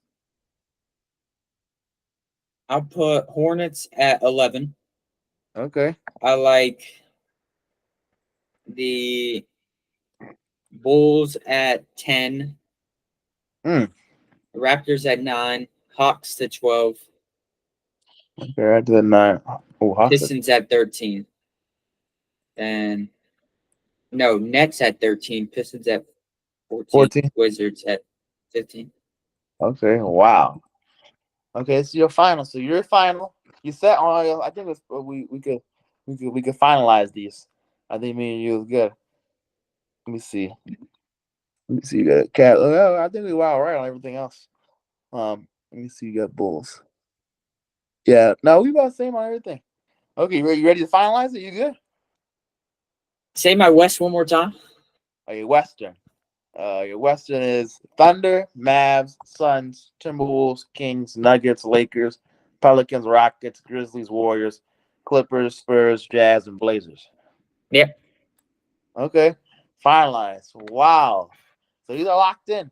Yep. And East is Celtics, Knicks, Magic, Pacers, Bucks, Cavs, 76ers, Heat, Raptors, Bulls, Hornets, Hawks, Nets, Pistons, Wizards. Wow. Okay. Okay. Can I say one thing real quick? Yeah. I just want to talk about don't talk about. I just want to mention how bad the I think it's the right tackle for Seahawks is. I don't know if it's the right tackle or guard. I saw a TikTok today about it, and he's giving up like 29 pressures to the QB, and it's like double the amount of the next guy. And he is the worst player in the league. I just want to say that real quick. It's our right tackle and our right guard. It's both of them, right? Yeah. Yeah. They're from the big bad SEC. They are. Yeah. Wow, right? that's crazy. They're They're going up against NFL guys all the time. How are they like that? Exactly. So the one right tackle's from Florida, and our right guard we just drafted 2 years ago, or was it last year? He's a second-year guy from LSU, so he's really young. Like, wow. They both are horrific. I'll say this: the right tackle's our third string because our first. Oh, okay. But our right guard is our starter. I'll say this: we drafted a rookie to replace him. It's gonna take some time though, but they are hurt. Trust me, bro. I watched. That's my biggest concern when we played the Giants. This is like you said, just to mention it. My biggest concern was, by the way, Dexter Lawrence is playing at Defensive Player of the Year level. Oh, he's amazing. And then y'all have Thibodeau and y'all have Brian Burns. So that was my concern playing y'all was that y'all D line is probably the best in the league. Like just starting 4, I guess I'm saying. Yeah, they're amazing. Y'all have 3 All Pros, like 3 All Pros / Pro Bowl. Yeah. That's the Lawrence is really good, but Burns played amazing Sunday night. He played insane. Bro, y'all's D line is. And it's funny how, because my dad's a big South Carolina fan too. Yeah. So it's funny how both their offenses suck, but their D lines are some of the best in the nation. That's wow. Okay, so look, now since we get all the predictions in, we need to make all the predictions. Yeah, I agree. Okay, so give me a top 3 MVP. Let's do it. Wow, top 3. Okay, Luka. In order. 1, 2, and 3. Luka, SGA, Giannis. Okay. Ooh. Okay. You mean he's really high on Giannis. Okay. My top 3, I'll say is Devin Booker. I thought you were about to say Devin Booker, KD, Bradley Beal. Okay. Luka's he's at that point. It's almost like at this point you got to put him at 1, right? So yeah, I say he's James Harden. Dude. And James Harden he's in that James Harden prime in his career. Yeah. So Luka, SGA, those 2 are bound to win one in the next couple of years. Both of them are. And at 3, I think they're actually the only one that you actually debate. Really is, man. It's not going to be. Man, I'm going to give it to Jokic. I think they're gonna rely on him more than they ever have, and they're gonna I be. agree, but yeah, I agree.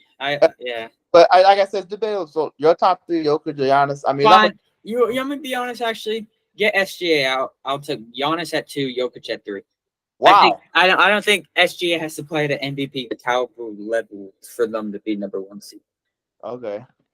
He really doesn't. Giannis. They're so deep. Let me see. Jokic. Giannis has to play at an MVP caliber player for them to be 5th or 6th seed. No, he does. Okay, let me see. Okay, now, and hold on before we do this because let me see. I have 2 for everything. I can come up with 3 though. Hold on, because I want to use this when we answer that before as we answering this. Let me see. Which players were. Well, okay, so just we can rattle this off. So that way, just to give you some names when you get to that, just a thing. Okay, let me see. Which players For what? Okay, so we're gonna go. Who? Okay, who's most likely to break out? We're gonna do that one. Not most. Is this kind of most improved or not? I can do most improved. Which player was under active? Okay. I'm looking at the NBA GM poll. We're gonna kind of model after that, so we can just do more than just the basic awards. Okay. Let's do this. This is fun. If you're starting a franchise today, give me a top 3, and let me see that. Players to start the franchise? Yeah, who would it be? And just for the NBA poll, they had Wembanyama at 1, obviously 76. Yep. SGA, Jokic, Luka, and that was the top 4. If you're starting a franchise today, no Ant, no Buck, no Trae Young, no none of those guys. Who you got? Tell me your 3. They don't have those on the list though. No Embiid, no Maxey. I can. You're saying I can't say these people, or I come. No, they don't have these. I say yeah, they don't have. Yeah. These. Okay. I'll go Wemby at 1. Okay. And it's everybody at their age today. Yeah. Okay. I'm gonna go. I hate saying this as a Mavs fan. I'm gonna go Ant at 2. Wow. Okay, Ant. It wasn't on the list. Okay. And I'll go SGA at 3. SGA at 3. Okay.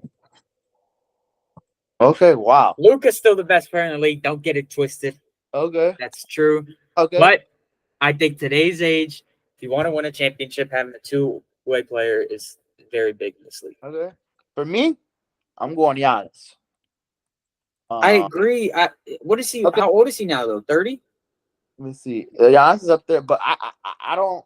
For me, it's like I don't hit to him the level like he's on. Like for me, like he may be 30, but the way he works out, I can't load him. Yeah, he's got another what? Yeah, so 6 good years. You likely said it when he's at his best. He's the best. He may be the best player in the league. Yeah. Right? So I think he has a lot left in the tank. I got Luka at 2. I like him a lot. I'm at 3. I don't have Ant. Give me SGA. I think he's Kobe Bryant-esque. My top 3. So you have Wemby and Ant. I go Giannis and Luka. To kind of explain that. I mean, because here's the thing about Giannis, though. Like you said, he's 30, but he has a lot left in the tank. You're starting today. That guy, once he get in the playoffs, like we haven't seen Wemby in the playoffs. I'm thinking like, because this started franchise, I'm thinking more like I'm starting it, but I'm building it too. And when we get to the playoffs, who do I want? You're taking Wemby, never seen him like that in the play. And Wemby, haven't seen him in the playoffs, so we don't even know how he can play because we've seen dudes dominate the regular season and do nothing in the playoffs. I don't care about his size; he has to show up first before I believe it. And then for Ant, we're building a franchise, aren't we? Yeah, but okay. So let's just say I want to put a little more intellect into it, though. Let's say you're building that franchise, but then include like, okay, I'm wondering when you get to let's say you built the franchise, right? And this is your star player. When you get to the playoffs, the question is for me is, do you believe that Wemby and Ant could show up in the playoffs? Because I know Luka, SGA, and Giannis will. Do you believe that Wemby and Ant will? Because Ant burnt out in the West Conference Finals, and Wemby hasn't played in the playoffs yet. So do you believe they'll be able to show up? That was Ant's first real run in the playoffs. I think we still got to give him time. Okay. And Wemby, yes, I think Wemby's a generation of talent. It's insane. I mean, he was playing good against Giannis in that regular season game, and that game was like a playoff game. Wow. Okay. I'll be honest. My list had more to do with because I know this is like. I agree. I like your list if we're saying it more who's a playoff. I was just thinking more just if we're starting from the bottom, if we're like the Wizards. Who I are got we picking? Yeah. Okay. Who's most likely to break out? Who is pretty much who's your most improved? So the top five is Jalen Williams at 1, Evan Mobley, John Morant, Victor Wembanyama, Paulo Banchero, Kate Cunningham, and Brandon Miller. Tell me, and then Derek Lively's actually down here too. Keegan Good Murray point. names. Who you Yeah, got? you want me to give you 3? Yeah, give me 3. Who you 3? I'll go J-Dub at 1. Okay. Paulo at 2, Okay. and Kobe White at 3. Ooh. Wow. Okay. You think even though he already took a jump last year? Yeah, that's the scary thing. He already took a huge jump. But if he starts, I mean, he can get to Yeah. he could get to an all-star type of player. Okay. Okay. Let me see my top. Let me see. Because I'm gonna be honest. I have to mix it up. I don't like. Let me see. Yeah. Okay. Let me see. Jalen Williams. He's interesting. OKC has a lot, and it's gonna be a. There's gonna be a It's lot. going to be tough. I agree. I think that's the thing. They have a lot, but they need him to step up if they want to. Because at the end of the day, in the playoffs, when you're going down in a game 7, game 6 game, it all depends on. You could have a good roster, but who's your stars? And you got Kyrie and Luka going up against SGA and J-Dub right now. We're gonna win. But if J-Dub can get a higher level player with the roster he has, they'll be pretty unstoppable. I feel it. I'm gonna go Cam Thomas at 1. I've been said I'm high on I him, like that. Yeah, I like that. and I continue to be. I'm gonna go Şengün at 2. Oh, Okay. forgot about saying and Okay. take out Kobe White. Put Sengun in. He's an Okay. all-star player this year. But I'm telling you, I agree. Put him. He's the next Jokic in the making, but he's way more athletic. I think he's gonna take the jump. That's like, Yeah. Okay, so you got Şengün. You want Şengün at 2 or 3? Because Şengün's below Paulo right now, and J-Dub. You want Şengün at 3? Yeah, 3. I think Paulo will be Okay. But, yeah. And I think I'm gonna go with you. I think Paulo is. Well, hold on. Okay, Nashville to me is gonna say Paulo. To me, Paulo's already broken out. So for me, I'm high on LaMelo Ball. that's fair. Yeah. I think LaMelo is up there. Okay, let me see what they got next. Let me see if anything else. Okay, I don't care about. Okay, best point guards is debate. I mean, you can't go wrong. Luka, Steph, SGA, Jalen. But I mean, We're going best point guards right now. I don't. I mean, it's Luka, SGA, Steph, and Yeah, Jalen. it's pretty.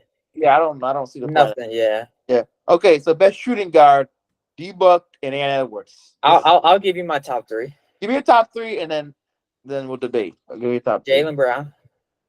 This is your number 1. Yeah. Oh, this is wow. Okay, this is laughable. Okay, go ahead. Ant at 2.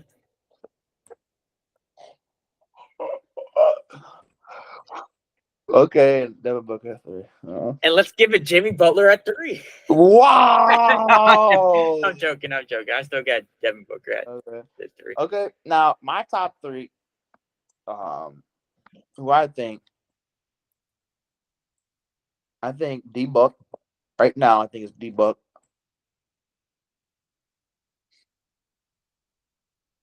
And give me Ant. Yeah, give me Ant. And I'm just not. Jaylen Brown's cool, but as much as I like him, this is gonna shock you. You just made a joke about him. Who? Mitchell? Oh, Jimmy Butler? I think that. I think Jimmy Butler is still very high. I wouldn't blame you. He's still high caliber. I think Jaylen Brown's the best. I think what he did to Luka, even though I'm a Mavs fan, Luka was hurt in the playoffs. Don't get me wrong. He was hurt the entire playoffs. He wasn't at his best, but I still think Jaylen Brown played amazing both ways. And he was MVP for a reason. Okay, let me. Was Devin Booker the MVP of the NBA Finals? Really? Okay, well here's the thing, and that's why, and like I told you last time, this gets into my bigger thing with the Celtics is that I watched Jimmy Butler out Jason Tatum and Jaylen Brown on the same exact. I agree, but I think it's a new. I think not last year though. Maybe how when did he outplay them? What was that? 2 years ago? Okay, well, it Jaylen was. Brown has taken another level, and he's the best shooting guard in Oh, the league. oh, it's about time. He's 30 years old. It's He's why not 30 years old. this is why I have respect for Luka. As much as you think I don't like Luka, I have respect for Luka and D Book because they almost willed their teams to the playoffs. Yeah. As I feel like Drew Holiday and Derek White, if that never happened, we'd still be sitting talking about the Celtics and needing more help, which is really embarrassing to me.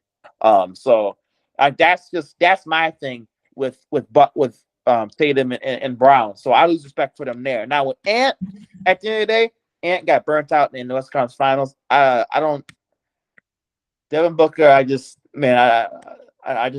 what he's done. And look, Ant also doesn't have the resume. He hasn't played as long, so we'll see when he gets to D Book's age in about 4 or 5 years. But as of right now, I think Devin Booker is a bit just because like people don't understand the level that dude plays at, and the level he played at when he had Monty Williams. And as much as as much as I didn't like Monty Williams, his offense, I think what the offense that we had with Chris Paul and them when he was a point guard.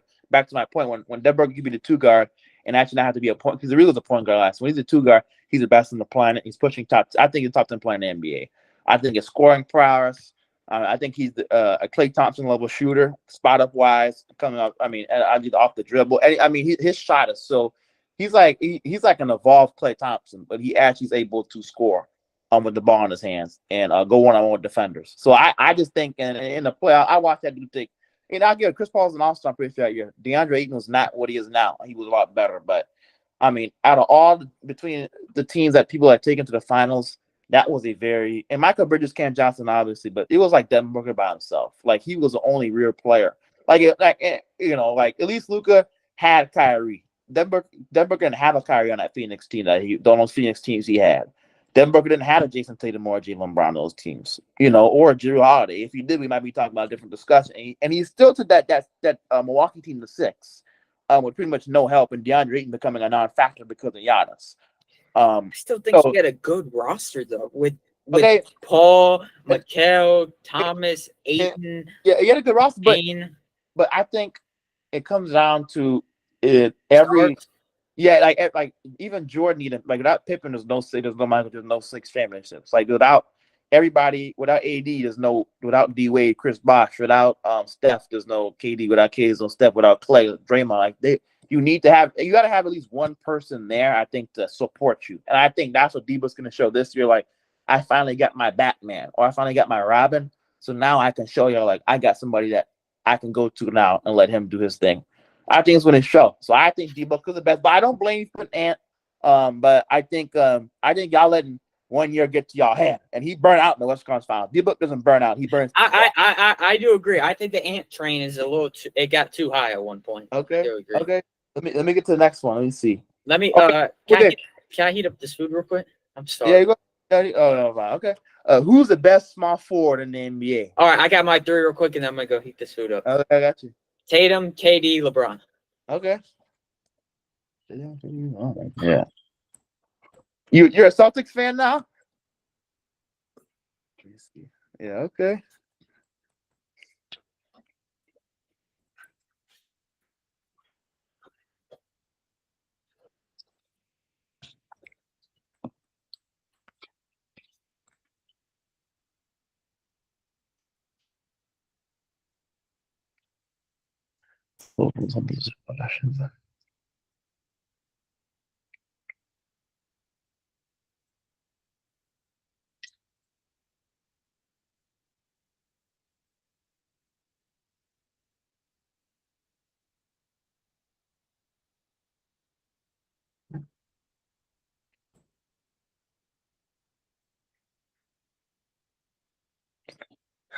Steve, were you selected?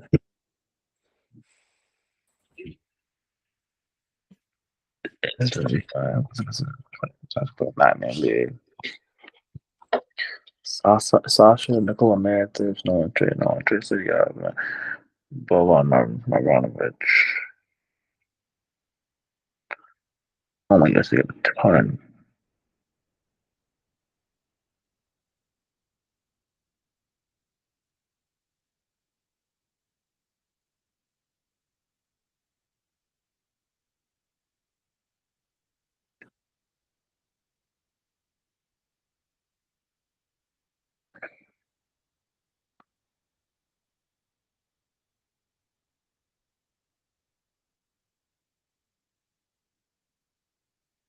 Kalara.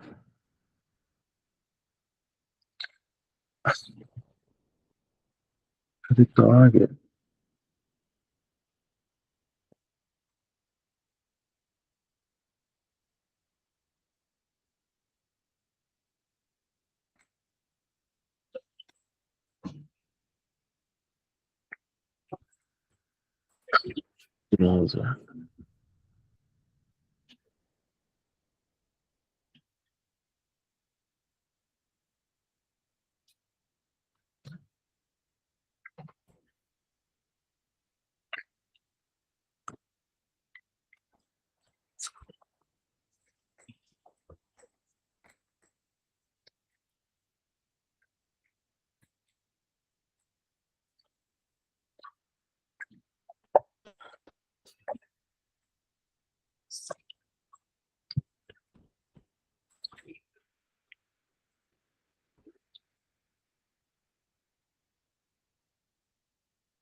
NAPD, baby. Turn. This is a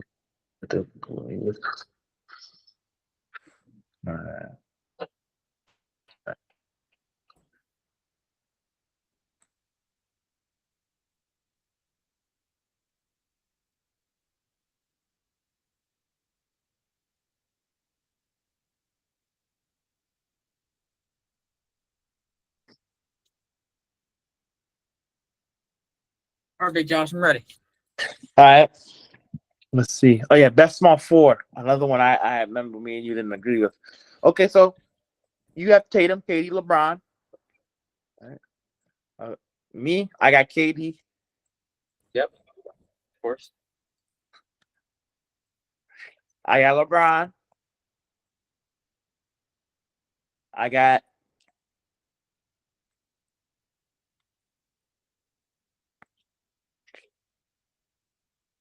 who's the best small forward in the NBA?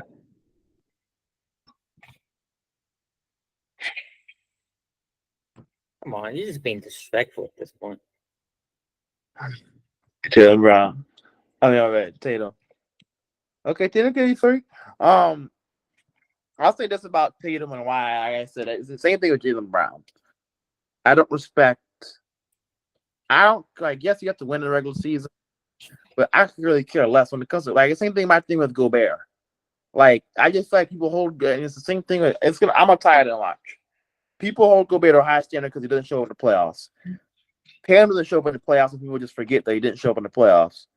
So then it's like so it's like it's different standards after I hope people to. Then KD with the Warriors, like when KD goes to win championship, everybody punishes KD, but then nobody punishes Steph, Clay, and Draymond when they rank them all time and stuff like that. When they talk about those players, Because they already won it without him.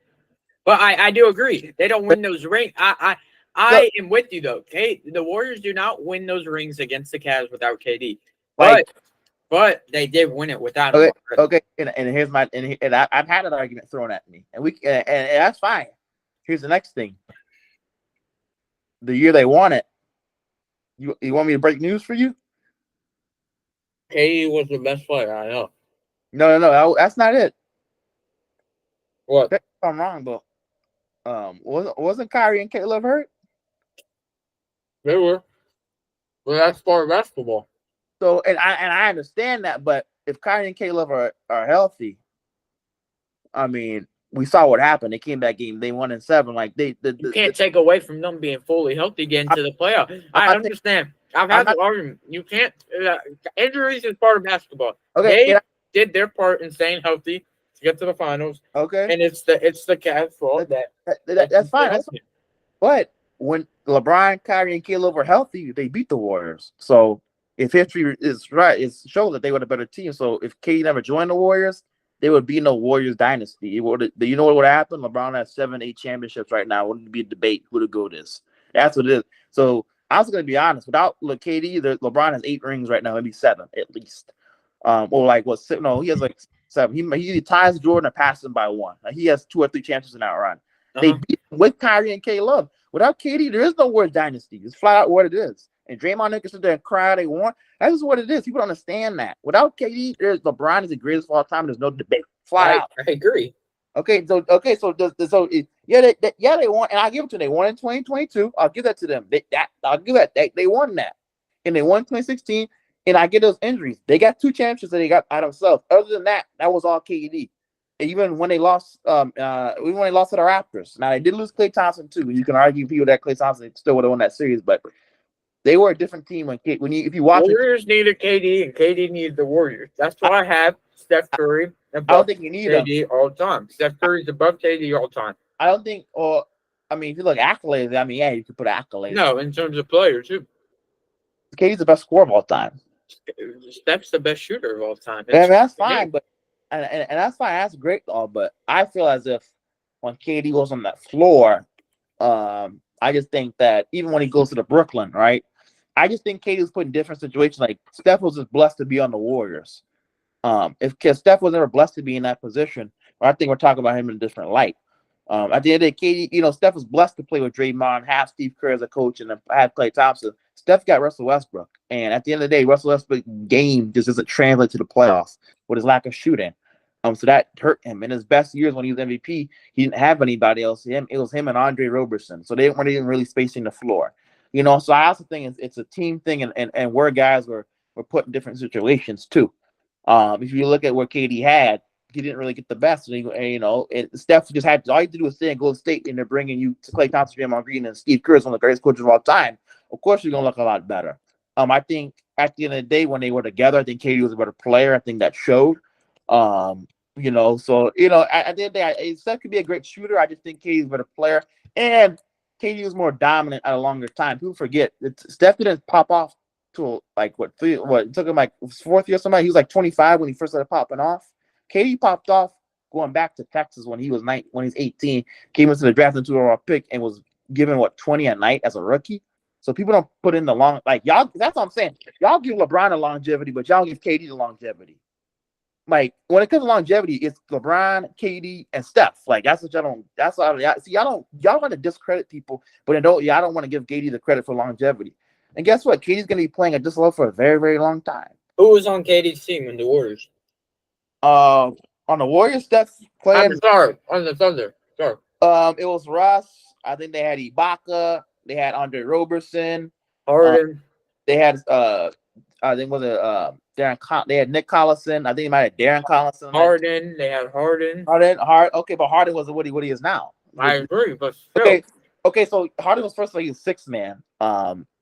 So he was there, but he never got to be the player. Like if Harden would have panned out, if you're talking about prime Harden, and if they would have had prime Harden, and I think too, KD was the number 1 option on that team and took them to the finals with Russell Westbrook, who couldn't shoot, and James Harden was a 6th man. Russ could shoot back in the day. Okay, he could shoot, but then at the end, KD, I think that showed when they lost to the Warriors in 2016 that his lack of translation to the game. When the Warriors started shooting the 3 ball and they made it a thing where you had to be able to shoot to be able to win games in the playoffs, I think it exposed Russ. But back then, yeah, he could shoot. He was able to get away with it. I'll put it like that. I'll give him that to him. He could shoot. He was able to get away with it. But James Harden was a 6th man, and he took him to the finals versus LeBron and them when he wasn't supposed to win that. So y'all gonna give him credit for that, or y'all just gonna blow over that? And then they traded James Harden. That's like trading away Klay Thompson to Draymond Green. Yeah, see you later. That's what I'm saying. KD got screwed over, and then he got stuck with Russ and Andre Roberson and some guys that really couldn't space the floor around him. And everybody's like, "Oh, KD's fault. What do you want KD to do?" And everybody's mad he left. What do you want him to do? He wants to win. At the end, he wants to win championships, and that's what he did. So y'all got to give KD y'all not cutting him y'all don't come the credit that y'all cut the other dudes. Because if it was Steph, y'all to find every excuse to Well, James Harden got traded. He was six man. He was this. He was that. He didn't have. By the way, yes. Name me who who's OKC's coach? Is with the Bulls coach? I forgot his name. The whatever. He's good, yeah. but he's good, but he's no Steve Kerr, right? So Billy Donovan. Billy Donovan. He's good, Yeah. but he's. I mean, it showed when he got beat by Kerr. I mean, Kerr Gate. Like I said, I don't know how do you put KD above Steph? KD's able to score and all other than 3-point line, and KD still shoots 40+% from 3-point line, even at this age. And he was dominant at a longer age. The same thing I blaze LeBron about, which has nothing to do with LeBron and has everything to do with modern medicine. But go ahead and tell me how Steph. We don't even get on to that. That has nothing to do with Bron. Longevity. Bron's longevity has nothing to do with him. I just think it's. I think it's not. I mean, obviously you have to have the work ethic, but I think if you're gonna use it as it puts him over Jordan or like gives him a bump. I mean, Jordan had to work. Like if you put Jordan as there, yeah, he's gonna play a long time because of modern medicine. Jordan's work ethic wasn't. If you're questioning Jordan's work ethic, then you're questioning the wrong thing. He had the work ethic, but a good example. KD's Achilles tear is a career ender back in Jordan's era. Now it's just okay. You come back. Clay tore his Achilles twice is still playing. That would have been unheard of back in Jordan's era. Your career would have been over. You would have been retired. So that's my thing with the whole Jordan. Yeah, it helped, but LeBron has. We know so much more now, and with the they can tell you what you need to eat, all that. I agree, but you can never discredit Bron's commitment to staying healthy. Okay. I know, and I understand. I'm just saying to me they have the same work ethic. Like, yeah, Jordan had the same work ethic that LeBron had. They just had advantages that he doesn't have in this era. I just think that's what it is. Is it not fair to say that? It's fair. Okay, is that so? And I said, I don't get to that. That could be another podcast because honestly, you don't know what you're talking about. Honestly, you don't know what you're talking about. With what? But back to small forward. With what? I don't know what I'm talking about. With what? You still think Steph is better than KD all time? Yeah. Score? No player on the all-time list. Other than shooting the three ball, what does he do better than KD? Because he doesn't rebound. Better passer. You didn't need the better. Okay, KD doesn't. His name's. I don't think. And he was a better defender back in the day. During his MVP. Go look at Steph Curry's career steals back in his MVP days, bro. He was one of the best stealers in the league, bro. Yeah, he was a really good defender too, and he was a really good rim protector too, because he was at that size and his rebounding. But outside of 3-point shooting, when it comes to scoring, that's what gives me what gives me KD over Steph is he does nothing better. At the end of the day, that's my thing with Steph. Nothing better. Outside of 3-point shooting, outside of scoring, outside of 3-point shooting, does nothing better than KD. And KD shot 40. You know what I'm saying? KD's also one of the best 3-point shooters of all time. That's what people understand. So that's my whole thing. He's not the greatest, but he's one of them. Like, I'm just gonna be honest. So do you think Magic's better than Steph? I haven't. That's a hard one for me to debate because it's different eras. I don't know. It's so hard to compare. So you think KD is better than Magic and Steph? You think KD's like a sixth player ever? I think KD's a unicorn. You probably won't see another one like him at that size. Yeah, I agree.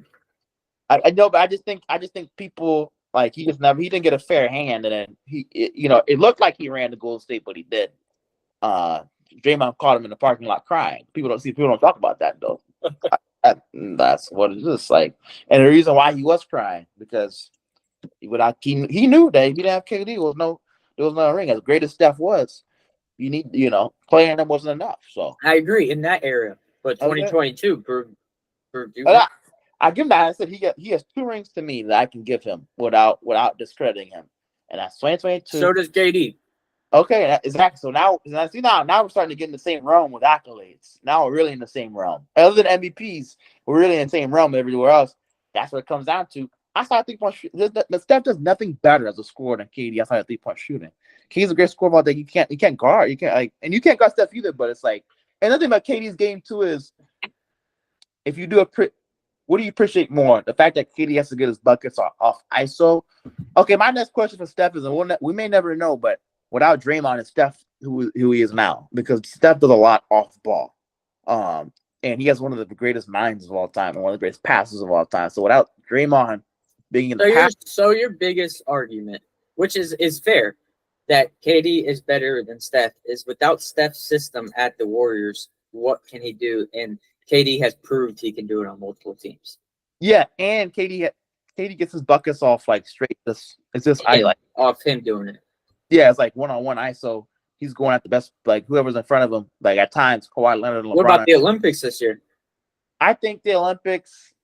I think for Steph. What about Steph at the Olympics this year? That's fair. That Okay, that coming. Okay, that is fair. Steph did ball. And without his team. Okay. Well, oh yeah, he did ball on his team. He did. Now don't forget, Curry was there running their system though, getting him the looks he needs. But you're right. Without Draymond, he looked pretty good. Oh, what? Okay, he looked. I'll be honest. To me, and I watched all those Olympic games. But to me, LeBron was second best to me. I think LeBron was the best. Yeah, LeBron was on a different level this. Yeah, I think. But I think it's always if it's whatever. It's always a difference of KD fans. It's always an F these days. But and then there were some games like Steph really. I mean, again, like when he wasn't, was he really creating shots, and creating opportunities for him to score, or I don't know if he really was. Like he wasn't. It kind of showed like he's not the like LeBron and KD got to go get these buckets off 1-on-1, like or maybe a little pick and roll, but KD really don't do pick and roll too crazy. So it's like that Steph in the Olympics, he had some rough games, like a lot. Like he didn't show up really to the last two games. Like, and Ant said he's like, I'm glad Steph showed up finally. Like he finally showed up. He showed up in the last two games, and not that he played bad in other games, but if it wasn't like his regular catch and shoot, was he really going to his bag? Whereas like, especially versus South Sudan, I mean, at the end of the game, LeBron's going 1-on-1 with these dudes and getting buckets. Steph's not really doing. That's the next thing with Steph was like I said, he was just blessed, and it's not particularly the greatest shooter of all time, but he gets a lot because of Draymond and that system that they run. Whereas these guys like KD got to go get their own and whatever. I mean, some of Nash, Frank, other systems KD's playing. Like he don't get blessed to play in the Warriors system every year. He's getting stuck with suckier systems, and he's having to go get a bucket. And he's getting stuck in a corner and having to go get bucks. And I just think I think if you remove accolades, KD's better than Steph. But if you add accolades, you can have Steph. And again, I think it's a big discussion to be had. And when it comes to Steph and Magic Johnson, I don't know. It's hard for me to put errors. I mean, if I give Jordan, if I say Jordan's better than LeBron, which I think he is, then I guess you could say Magic. I don't know. I haven't really sat down and like looked at accolades. But I mean, like I said, it's a great discussion to have. But this is a discussion that needs to be had before we get done with this. And this is what I want to know. Right now, why do you have Tatum over KD and LeBron? Because in today's age, two-way, I think it's just so much more important than KD going to get a bucket. Oh, okay. Because KD going to bucket. If maybe Tatum could get a bucket, he wouldn't have got outed 5 years in a row, and they've been able to do something in the playoffs. That's my thing with Tatum. He don't do nothing in the playoffs. KD does something like he actually, and I guess Nets he got swept, and Phoenix he just got swept again. But when he's at this again, Tatum reminds me very much of Steph, where he's had a championship team the year he's got. Well, Steph didn't have that, but he's been in a blessed situation like Steph, where elite coaching and a lot of elite talent. So he kind of gets away with a lot of stuff, but I feel as if KD, and this is not just KD, I'm LeBron too over Tatum by far. It's not close. What those guys got to go through with coaches and the systems they're in, and they're still dominating, and even when the team needs them, they're still showing up. Because even when they got swept by Minnesota, KD scored. He was the best player outside of Ant in that series, and he's the best player in Phoenix. He scored 30 twice with Jaden McDaniels guarding him damn near the whole game. Twice in that series, he scored 30. So that's my thing with KD is like, yeah, he got swept, but it was more, be honest, and I say this flat out, it was more of a Devin Booker, Bradley Beal thing than it was a Kevin Durant thing. And I just think KD, the game's about a bucket. In a close game, what's going to win you is a bucket. At the end of the day, in a close game, we watched Tatum get rejected by Bam at the rim. For years and years and years, he got shut out of the playoffs because he could not show up. Him and J-Mar couldn't show up. And I just don't respect. I don't respect that. I don't respect that you have to go get Drew Holiday, Derek Wright, Kristaps Porzingis to finally make you. Oh, now I'm showing up. Oh no, duh! Like you're gonna show up. Yeah, you got a super team around you. You mean like, of course, easy to show up now. When Drew Holiday and Derek Wright give you 20 a night with elite defense dang near almost every night, And Kristaps Porzingis is just like Kevin Durant and Victor Wembanyama. He's a unicorn. That's really hard to defend at the 5. Okay, so did KD show up before he got to the Warriors? Before he got a super team? I think KD. I think he might. Now I will say that I think the one time KD didn't show up was 2022, or I don't know what year. I think it was 2022 when he got swept versus the Nets. I had the one time by the Celtics, which is by Tatum. I'll give him that. They punked him. They were physical. I don't know what happened that series, but that's the one time I will say KD didn't show up. But other than that, there may be one time when he was at OKC, but I think most time at OKC, they talked about it when especially that series versus Tony Allen. Tony Allen kind of gave it to him. He made it a point to go give it back to Tony Allen, and everybody knows how great Tony Allen is. If you know the defensive basketball, especially in that era with defense, so I think he did show up. I think what it embodies that is he took that young Thunder team to the.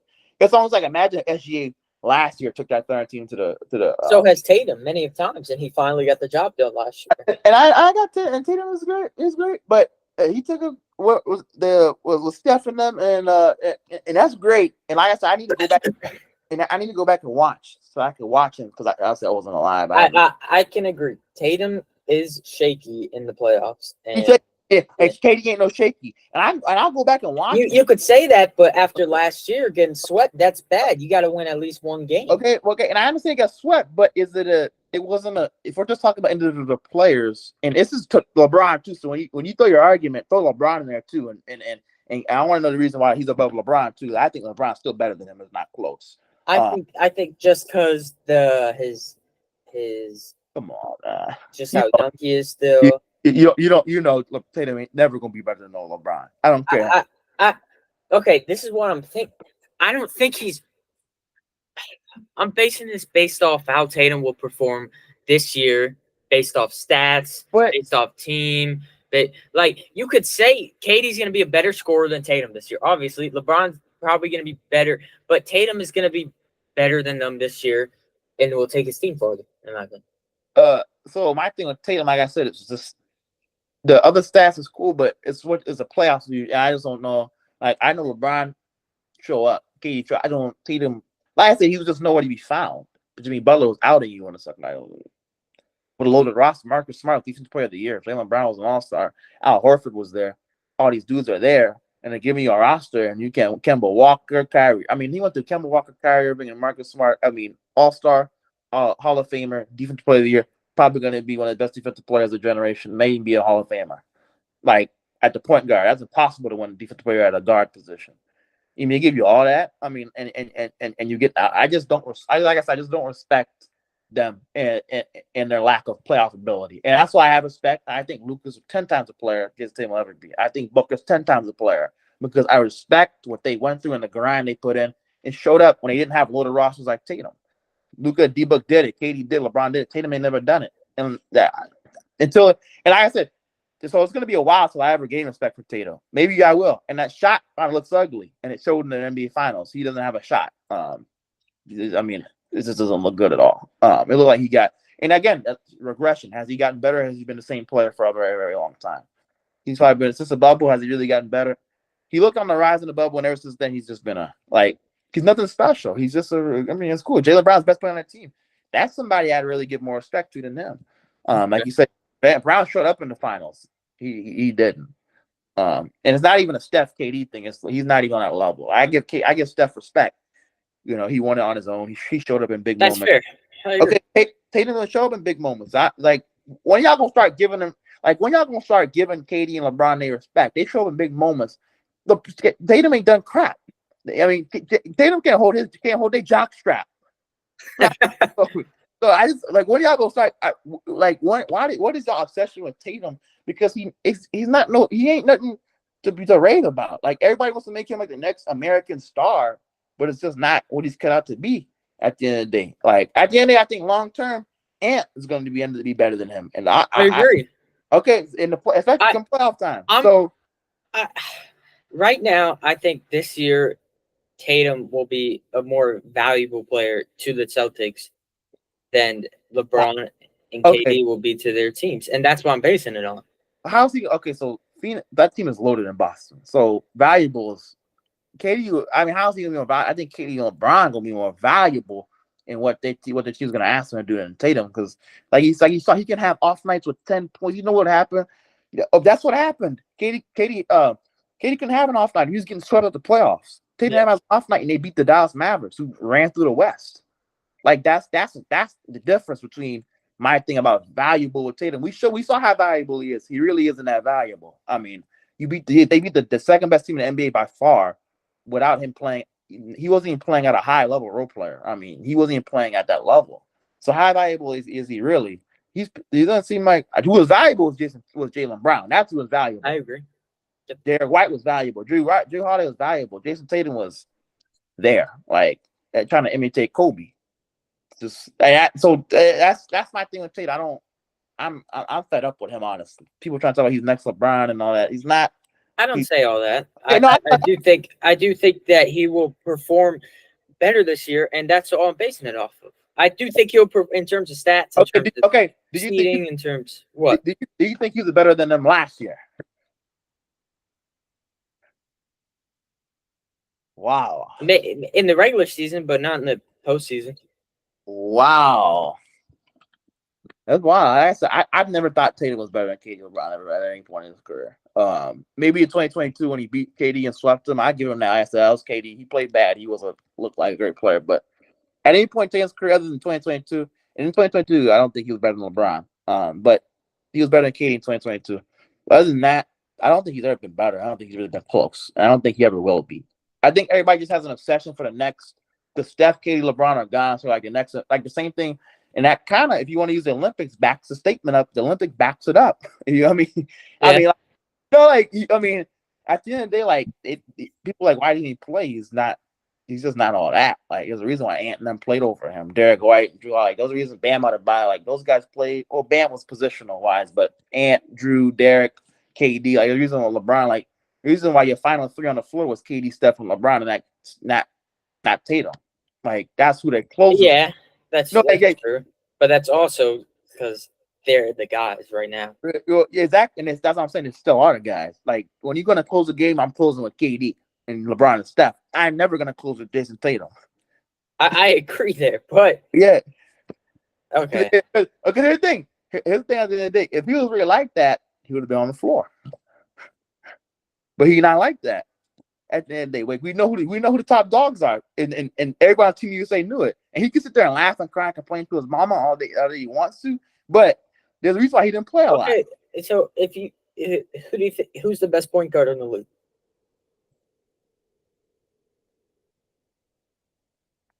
I will say that's who? Just give me one. Just give me one. Okay. Well, I think SGA is better than Luka. Hold on. That's fair then. Okay. If SGA was American, is he ending the game over Steph? No, of course not. Hold on. Because how they are on the USA team, and I agree. They are better closers than Tatum. I agree. Yeah. And it's like they're obviously gonna finish the game because they're the guys still. Okay, well, that USA squad. So you don't think that they would have ran a lineup of SGA, Steph, KD, LeBron, Embiid? If they were all USA? Yeah. I promise you they would have found a way to put SGA in that damn lineup. They would have put KD up before and said we rolling. We got to put SGA in again. And Luka. And you forget D-Book was playing over Jason Tatum. D-Book was a starter. I forgot. I was like, who's the fourth guy? D-Book was a starter. So D-Book is playing over Tatum. Like I said, I think everybody on the team they can agree D-Book is better than Tatum. I think we saw that. If anything, he showed the value he has. Okay. All right. So all right. I can agree with almost everything you're saying. Hold on. KD we can take it apart. KD and LeBron. better. Go ahead now. Only 2020 and then back. Rip Tatum apart. You're disrespecting. I think you disrespect him way too much, in my personal opinion. Maybe KD and LeBron are better going into the season than him, and they probably are. But you treat him like he's not even like a top 10 player in the league. Oh, he's not. And that's crazy to say, in my opinion. D-Book's better. SGA, Steph Curry, Kevin Durant, Jokic. Let me think. If we're just going off player and not like, okay, who can stay healthy?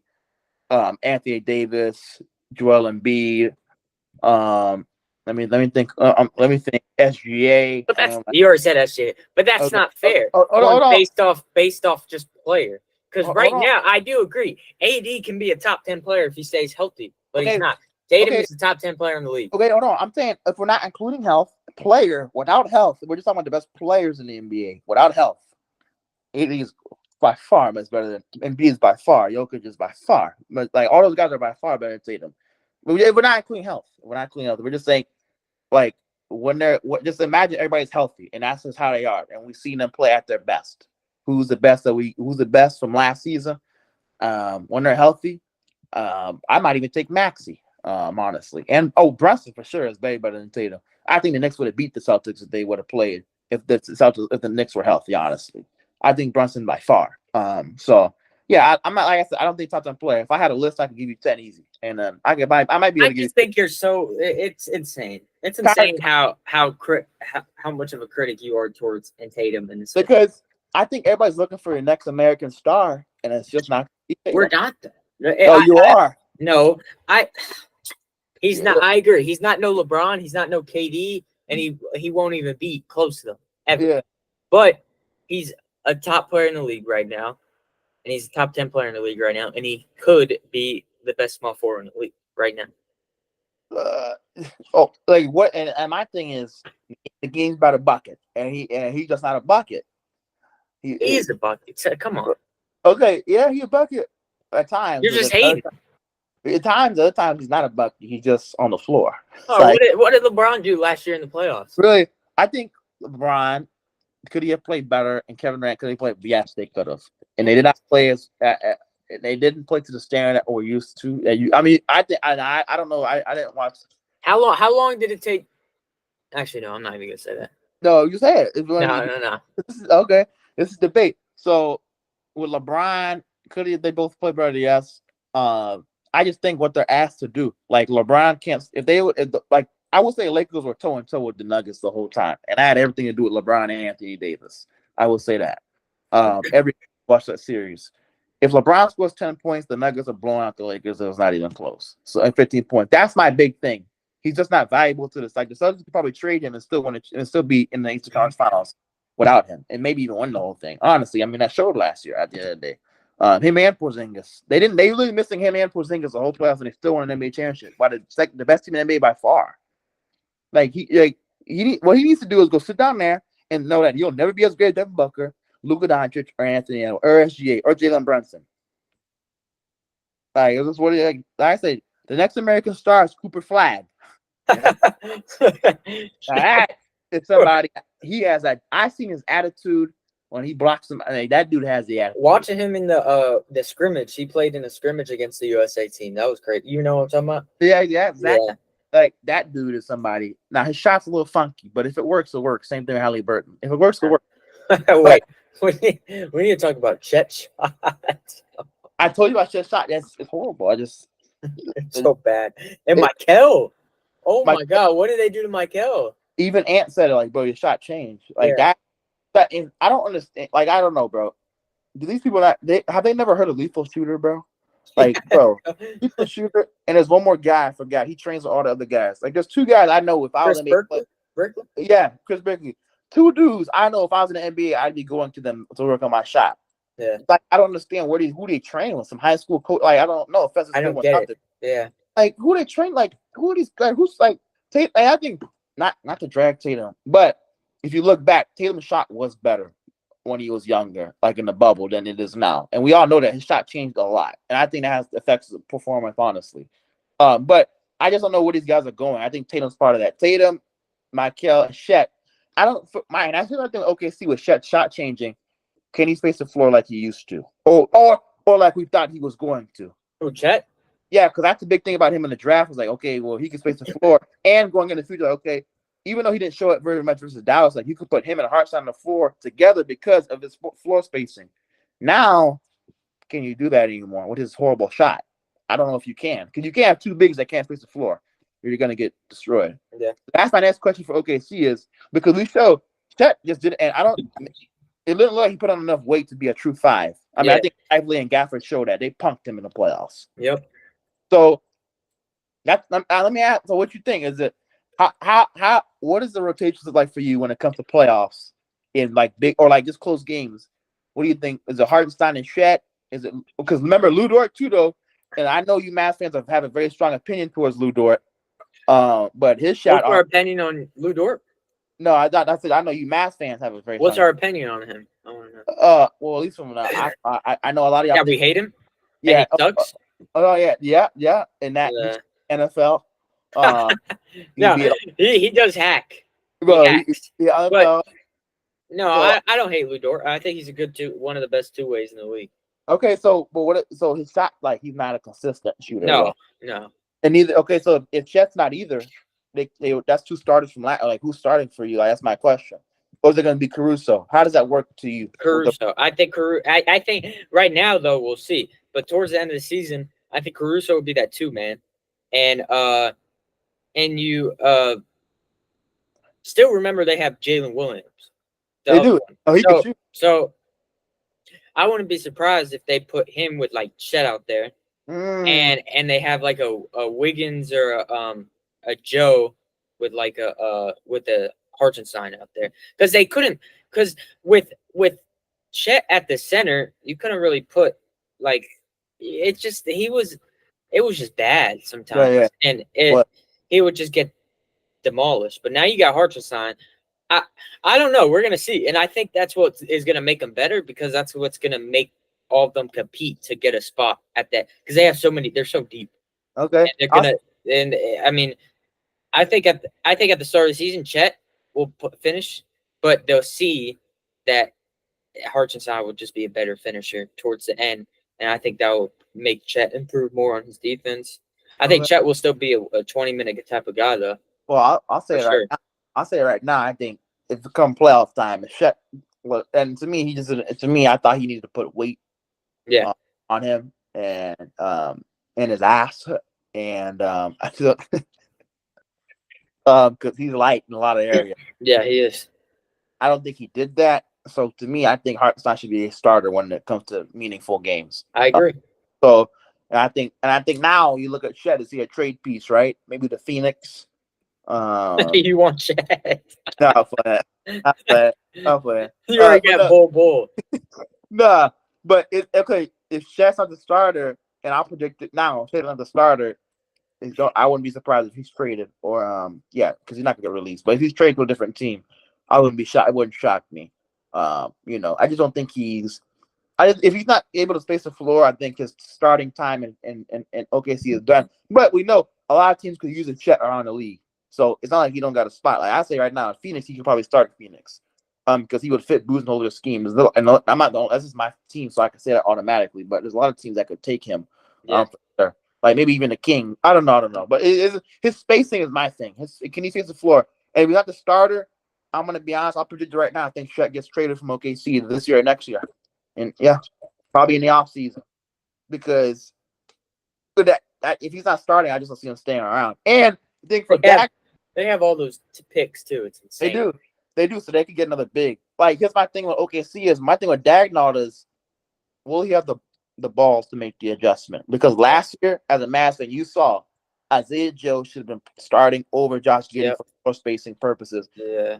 The adjustment to game 5, I think game 4 or 5 they changed it. It was already dang near too late already. Like it was like Mavs. Y'all already had momentum. It was on the road. Like it was. I think it was OKC. It was in okay, but still, y'all had momentum. It was like y'all had already figured out everything y'all was doing. Joe, and then you put Joe in, and he's used to coming off the bench, so he never got that rhythm with the starters. Yeah. I feel like that's the next good question. Well, because that takes balls, like to bench Shaq. So will Dagnall have that? Because that's what it takes at the end of the day. Like that just flat out. And because this is what it is. So that's the big thing I'll say for OKC is Dagnall's gonna have to man up and make some tough decisions. And then Lou Dort. Does he get upset if he's not playing at the crunch time? They got Wallace. They got a lot of two-way players. Well, no, they do. I think Wiggins, Wallace. I think Wiggins' is fine, but my thing is Dort and Chet. Dudes that are starters and are young that know they can start at a lot of different teams. Where they say, you know what, if I'm not going to start here, I don't really want to be here anymore. Yeah. And that's my big concern with OKC because that's usually how I've been. Guys that are young like that usually want to. If they know they're good enough to start in the NBA, they want to start. They're not gonna And then so like I said, we'll see. It's gonna be interesting, but Dyke has to have the nuts to do something like that. And we're gonna see if he has it. Last year he didn't have it. It was pretty he didn't have it. He didn't want to bench Josh Giddey. If you can't bench Josh Giddey, that's the one thing I question. Because as a coach, you're gonna have to make tough decisions. Same thing with Phoenix. Does Bradley Beal get benched? Depending on what Ryan Dunn does. If you're playing a Luka Doncic and he's that good defensively, or do you what do you do? Do you go small ball 5? Yeah. So it's like different decisions what you got to make on who you want to play to certain. Think about Thunder. It's confusing to think about who was going to guard towards the end of the games. I wonder. So if they play like a Mavs, because playoffs, SGA had J-Dub had Kai. Yeah. And one of the other guys had Luka, and they let SGA guard somebody in the corner. So now they got like SGA, Caruso, J-Dub, and like somebody like Wallace all on the court. They're going to be scary defensively. Like they can switch everything, literally everything they can switch. And if they now that they got if they have Hartenstein with that squad, they can depend on the center and not because a lot of the times somebody would just attack Chet, and it's like you can't really do anything there because they go double team and you just move the ball around and get a wide open shot. And Chet for somebody that the Mavs are so obvious that Luka's gonna throw lobs, and the fact that and the lob was just my thing. Is like they dunked on him so routinely, he wasn't even like a surprise. Yeah. We had the most alley oops in the playoffs. Exactly, only because of them. Y'all killed Chet when it came to lobs. Like he could. Yeah. I'm like, bro, jump! The lobs. He never jumped. Yeah, bro, he never jumped. But that's also what Luka does to you. Exactly. His threat of scoring doesn't even make you think of a lob. Oh, really? Well, I tell you now, Hartenstein gonna jump. I'll tell you that right now. No. Hartenstein is gonna jump, but it's still gonna be impossible to guard Luka and D-Live in that pick and roll. Okay, and like I said, the best way to beat Dallas, and you can debate me on this. I'd love to hear your thoughts because I've been saying this for a while. And you say the Celtics gave out our recipe, but I think we're a better team this year. We're gonna knock down shots, and we're gonna. I pray teams play us like the Celtics did in the finals. Here's the thing. The thing is, like, switch. Like, if let's say Phoenix, right? We put Nurkic on the perimeter with Luka Doncic. Oh, we're gonna kill him. Because here's the thing. Here's what NBA teams understand. The way they got with Luka is you don't let him turn you into a dancing bear like he did to Gobert. Yeah. What you do is Gobert and Zubac. Exactly. You got to get up on him, and look, you're gonna say look, I'm not gonna let you shoot a 3. You're gonna have to go take a floater or get to the rim. That's what you do. That's what you do. That's what you do with James Harden, and you just let him live with the floaters and let whoever is guarding Lively, whether that's Durant or whoever. I agree. I think that's how you play. I'm letting, but it's just funny because in the NBA you never know. I want to go watch Mavs versus Lakers last year, and Lakers their game plan was double Luka and let Dante Exum shoot. Dante Exum had 7 threes that game.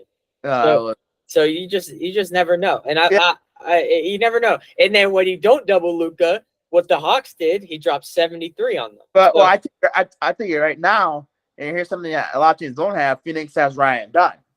No one person in the NBA can guard Luka. Okay, like I said, thing of Luka is like, well, Ryan. That's why man. I said y'all in for a treat. We're playing the Mavs twice in 10 games. I can't wait. I cannot wait. Now you think Ryan Dunn can? Luka will drop 60 on Ryan Dunn. 60. Okay, hold on. Only thing Ryan Dunn has is foul trouble. But other than that, and that's the only thing Luka could probably get him in. That's the only way Luka's gonna be able to slow him down. But other than that, I'm telling you. Now, for every other NBA team, like you said, oh, Luka dropped 70. We'll see how. And with me, and what I always say is, let Luka drop. At the end of the day, you're gonna have to score 100 points. Luka's has scored 100 points because it's like no one's doing that in one game, much less multiple games. So, and that's the game plan. The Mavs are gonna run. And I'm Luka score 60, 70. Kyrie Irving, the other guys ain't gonna score. Flat out. Like that's how I see it. And it's not letting Luka score. You're still putting a hand in his face. You're not letting him shoot a 3-ball. First of all, I don't know why teams let Luka do step back. It looks like they're not even guarding it. I don't get it. So that's what I'm saying. But come playoff time, I think you switch. You force him to the rim, and you live with the rest. But you're not going to leave anybody open. Kyrie Irving, if he's going to score, it's going to be because somebody has a hand in his face and somebody's in front of him. It's not going to be because he's kicking out to Kyrie and Kyrie's wide open and the teams are rotating on defense. I think that's how you beat Dallas. I think there's yeah, and you're not wrong, but I don't think. And then Klay Thompson's not what he used to be, right? And so there's levels to this. And that's the separator, right? It's like what Phoenix has, everybody else doesn't, is Bradley Beal's their third option. Where you have the Thunder have Caruso and maybe a Shaq. Y'all have Klay Thompson, who's way past his prime. Memphis doesn't even have a third option. So, Warriors don't even have a second option. So it's like Lakers don't even have the third option is Austin Reeves. That's the separator. That's the separator for the Nets when they had Kyrie, James, and KD. Is going to be separator now. And having Phoenix win the NBA championship. Go ahead and see what you guys say Come there. on, stop saying that though. Just because you got 3 stars doesn't mean. Look what happened with the Nets look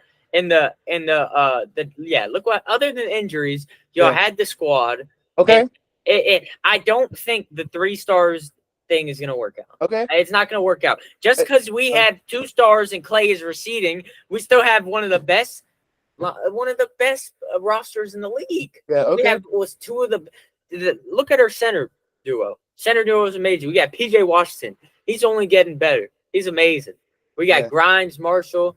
We got Dinwiddie and Hardy, Exum. Come on, our roster's way better than that Suns roster. That's bullshit. Bro, the thing is I think Luka's James Harden. So James Harden never won a championship because this style of basketball. So like I said, and I agree, it's going to be hard to win with that style of basketball, but we can. Luka's not that player. And okay. Luka's going to play defense, and we're going to move that ball. We're going to be fine. Okay, we'll see what kind of player. Like I said, I think he's going to end up teaming up with Jokic in Denver. I'll predict it right now. But I will say this. When you talk about Phoenix and the 3-star, somebody that covered, like, I was on top of the Suns. I was on the YouTube, I was on Insta, I was watching games, I was press conferences. I was on top of it. I was listening to other people what they had to say.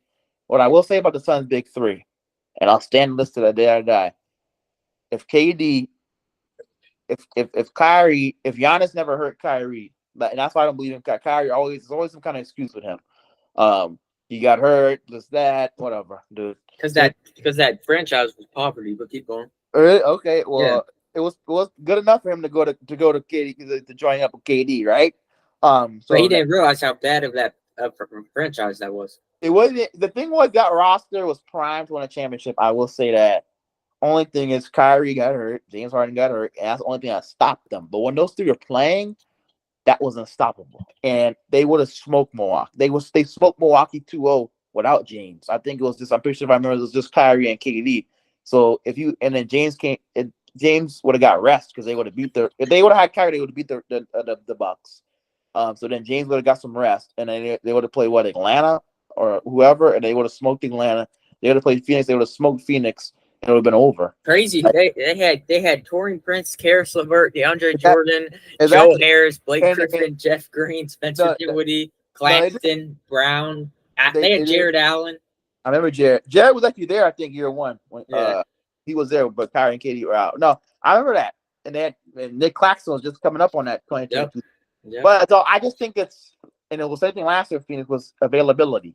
Can you be available? Beal wasn't available. Booker and Durant at times weren't available. So I think if the big X factor for Phoenix is going to be Beal. If Beal's playing at an all-star level, I think he can kiss it goodbye because there's nobody else that's going to be able to hang with Phoenix.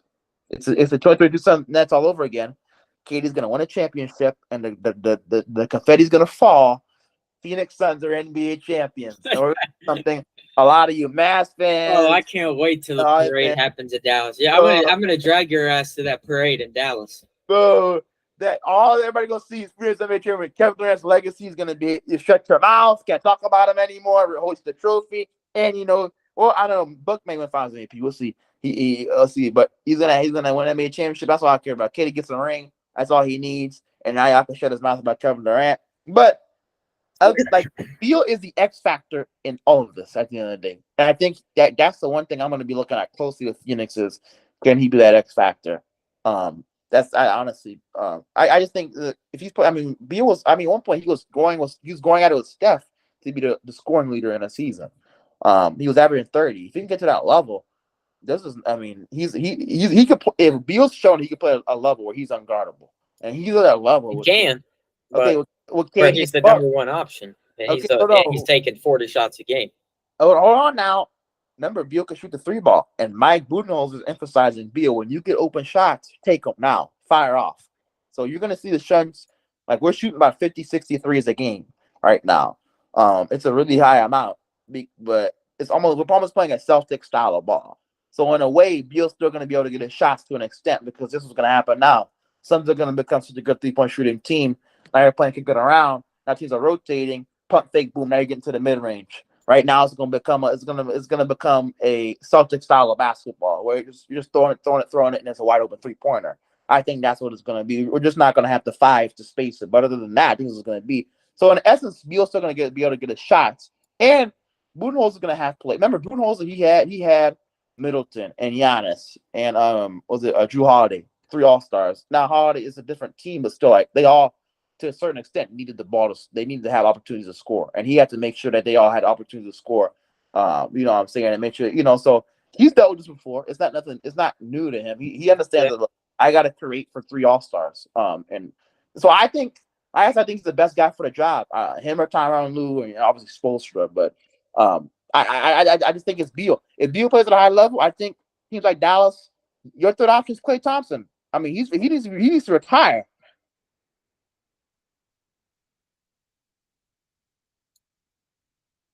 Come on, it doesn't matter. Our roster is just better than you. I can't wait till we beat the Bricks out there. I can't wait. Can't wait. Let me see what you're playing. Like I said, I don't believe in Dallas. I think they got a lot of work to do. We play all on the October 26th.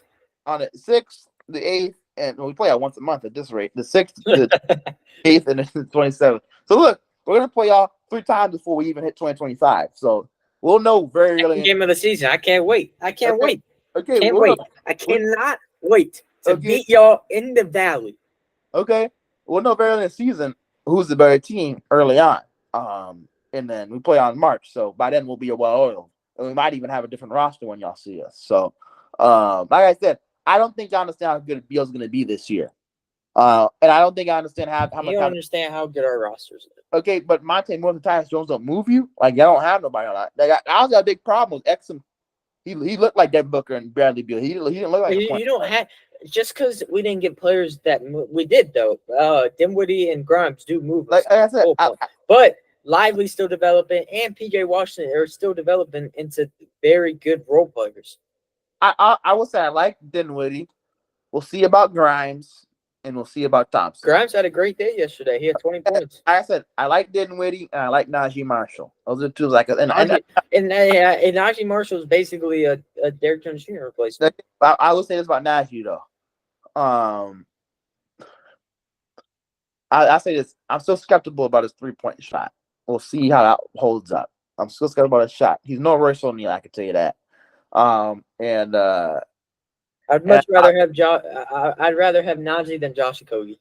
Right. Well, like I said, Okogie is, it seems like I understand. We got Grayson Allen. He's like mini Klay Thompson. Like, I mean, that's the role he plays. He just spot up, or maybe there are some plays for like off ball, like throw it. You know what I'm saying? So coming up, running off screens, boom, fire it off. He's gonna be in a Klay Thompson type role. And crazy take. Klay Thompson's gonna have a better 3-point percentage than Grayson Allen this year.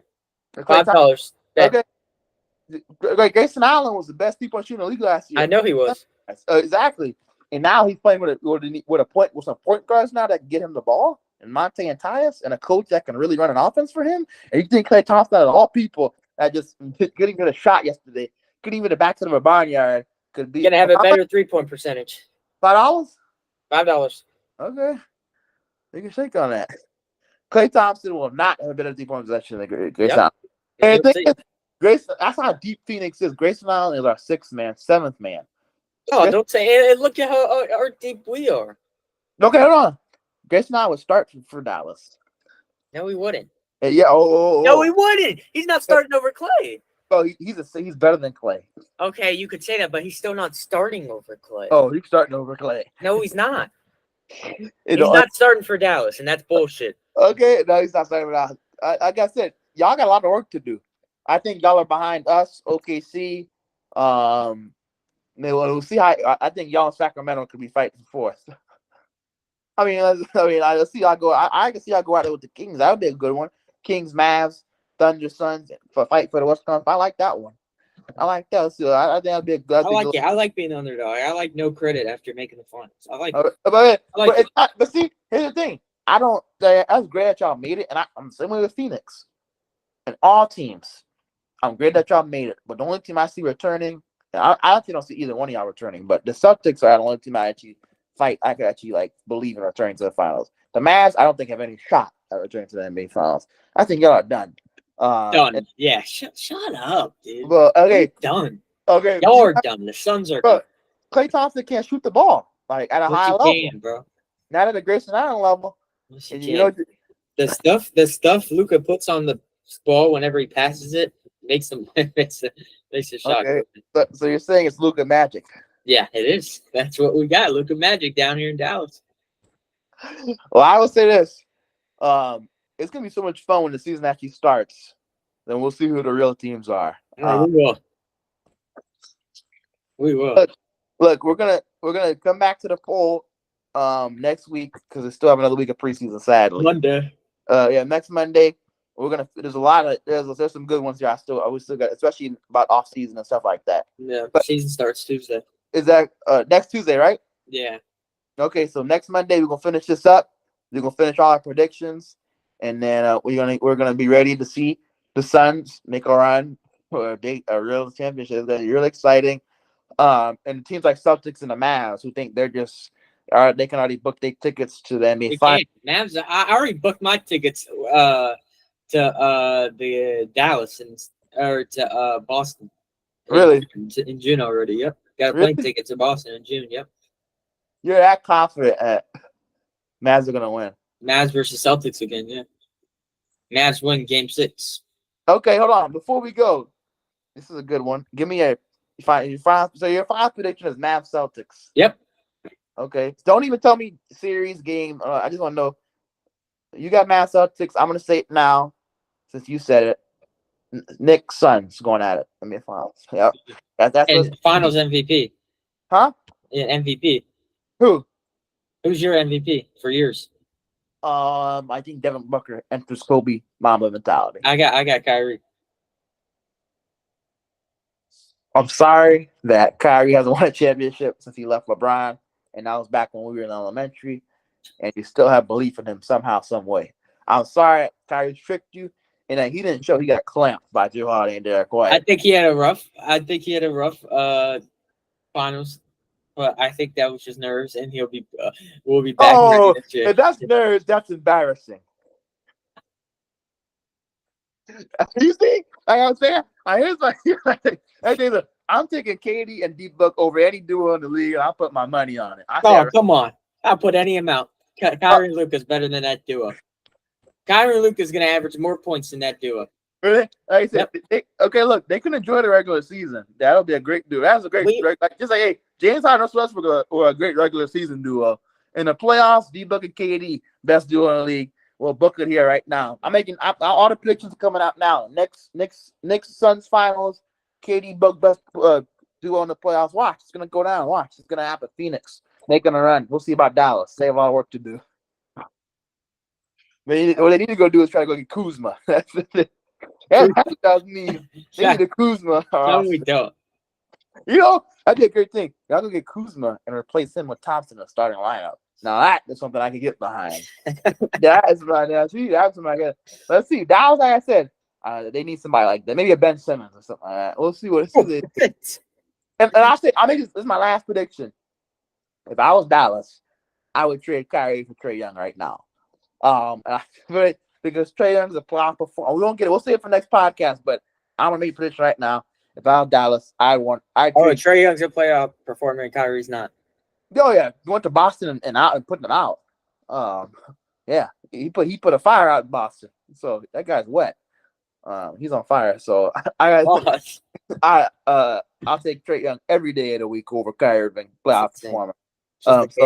Like I said, like, you'll find out whenever he teams up with Wanyama, and they're closely to Kobe and Shaq since Kobe is back. Yeah, I'm excited for that. Oh, yeah, be excited. You won't be excited when they knock out the playoffs. Like I said, this is gonna be the podcast. We enjoy it. And as the season goes on, we'll see who's really right and who's really wrong. We locked in our rankings, so we'll be able to look at that as the season goes on to see who's looking like an idiot and who's not. And I'll see you next Monday, next one. We out.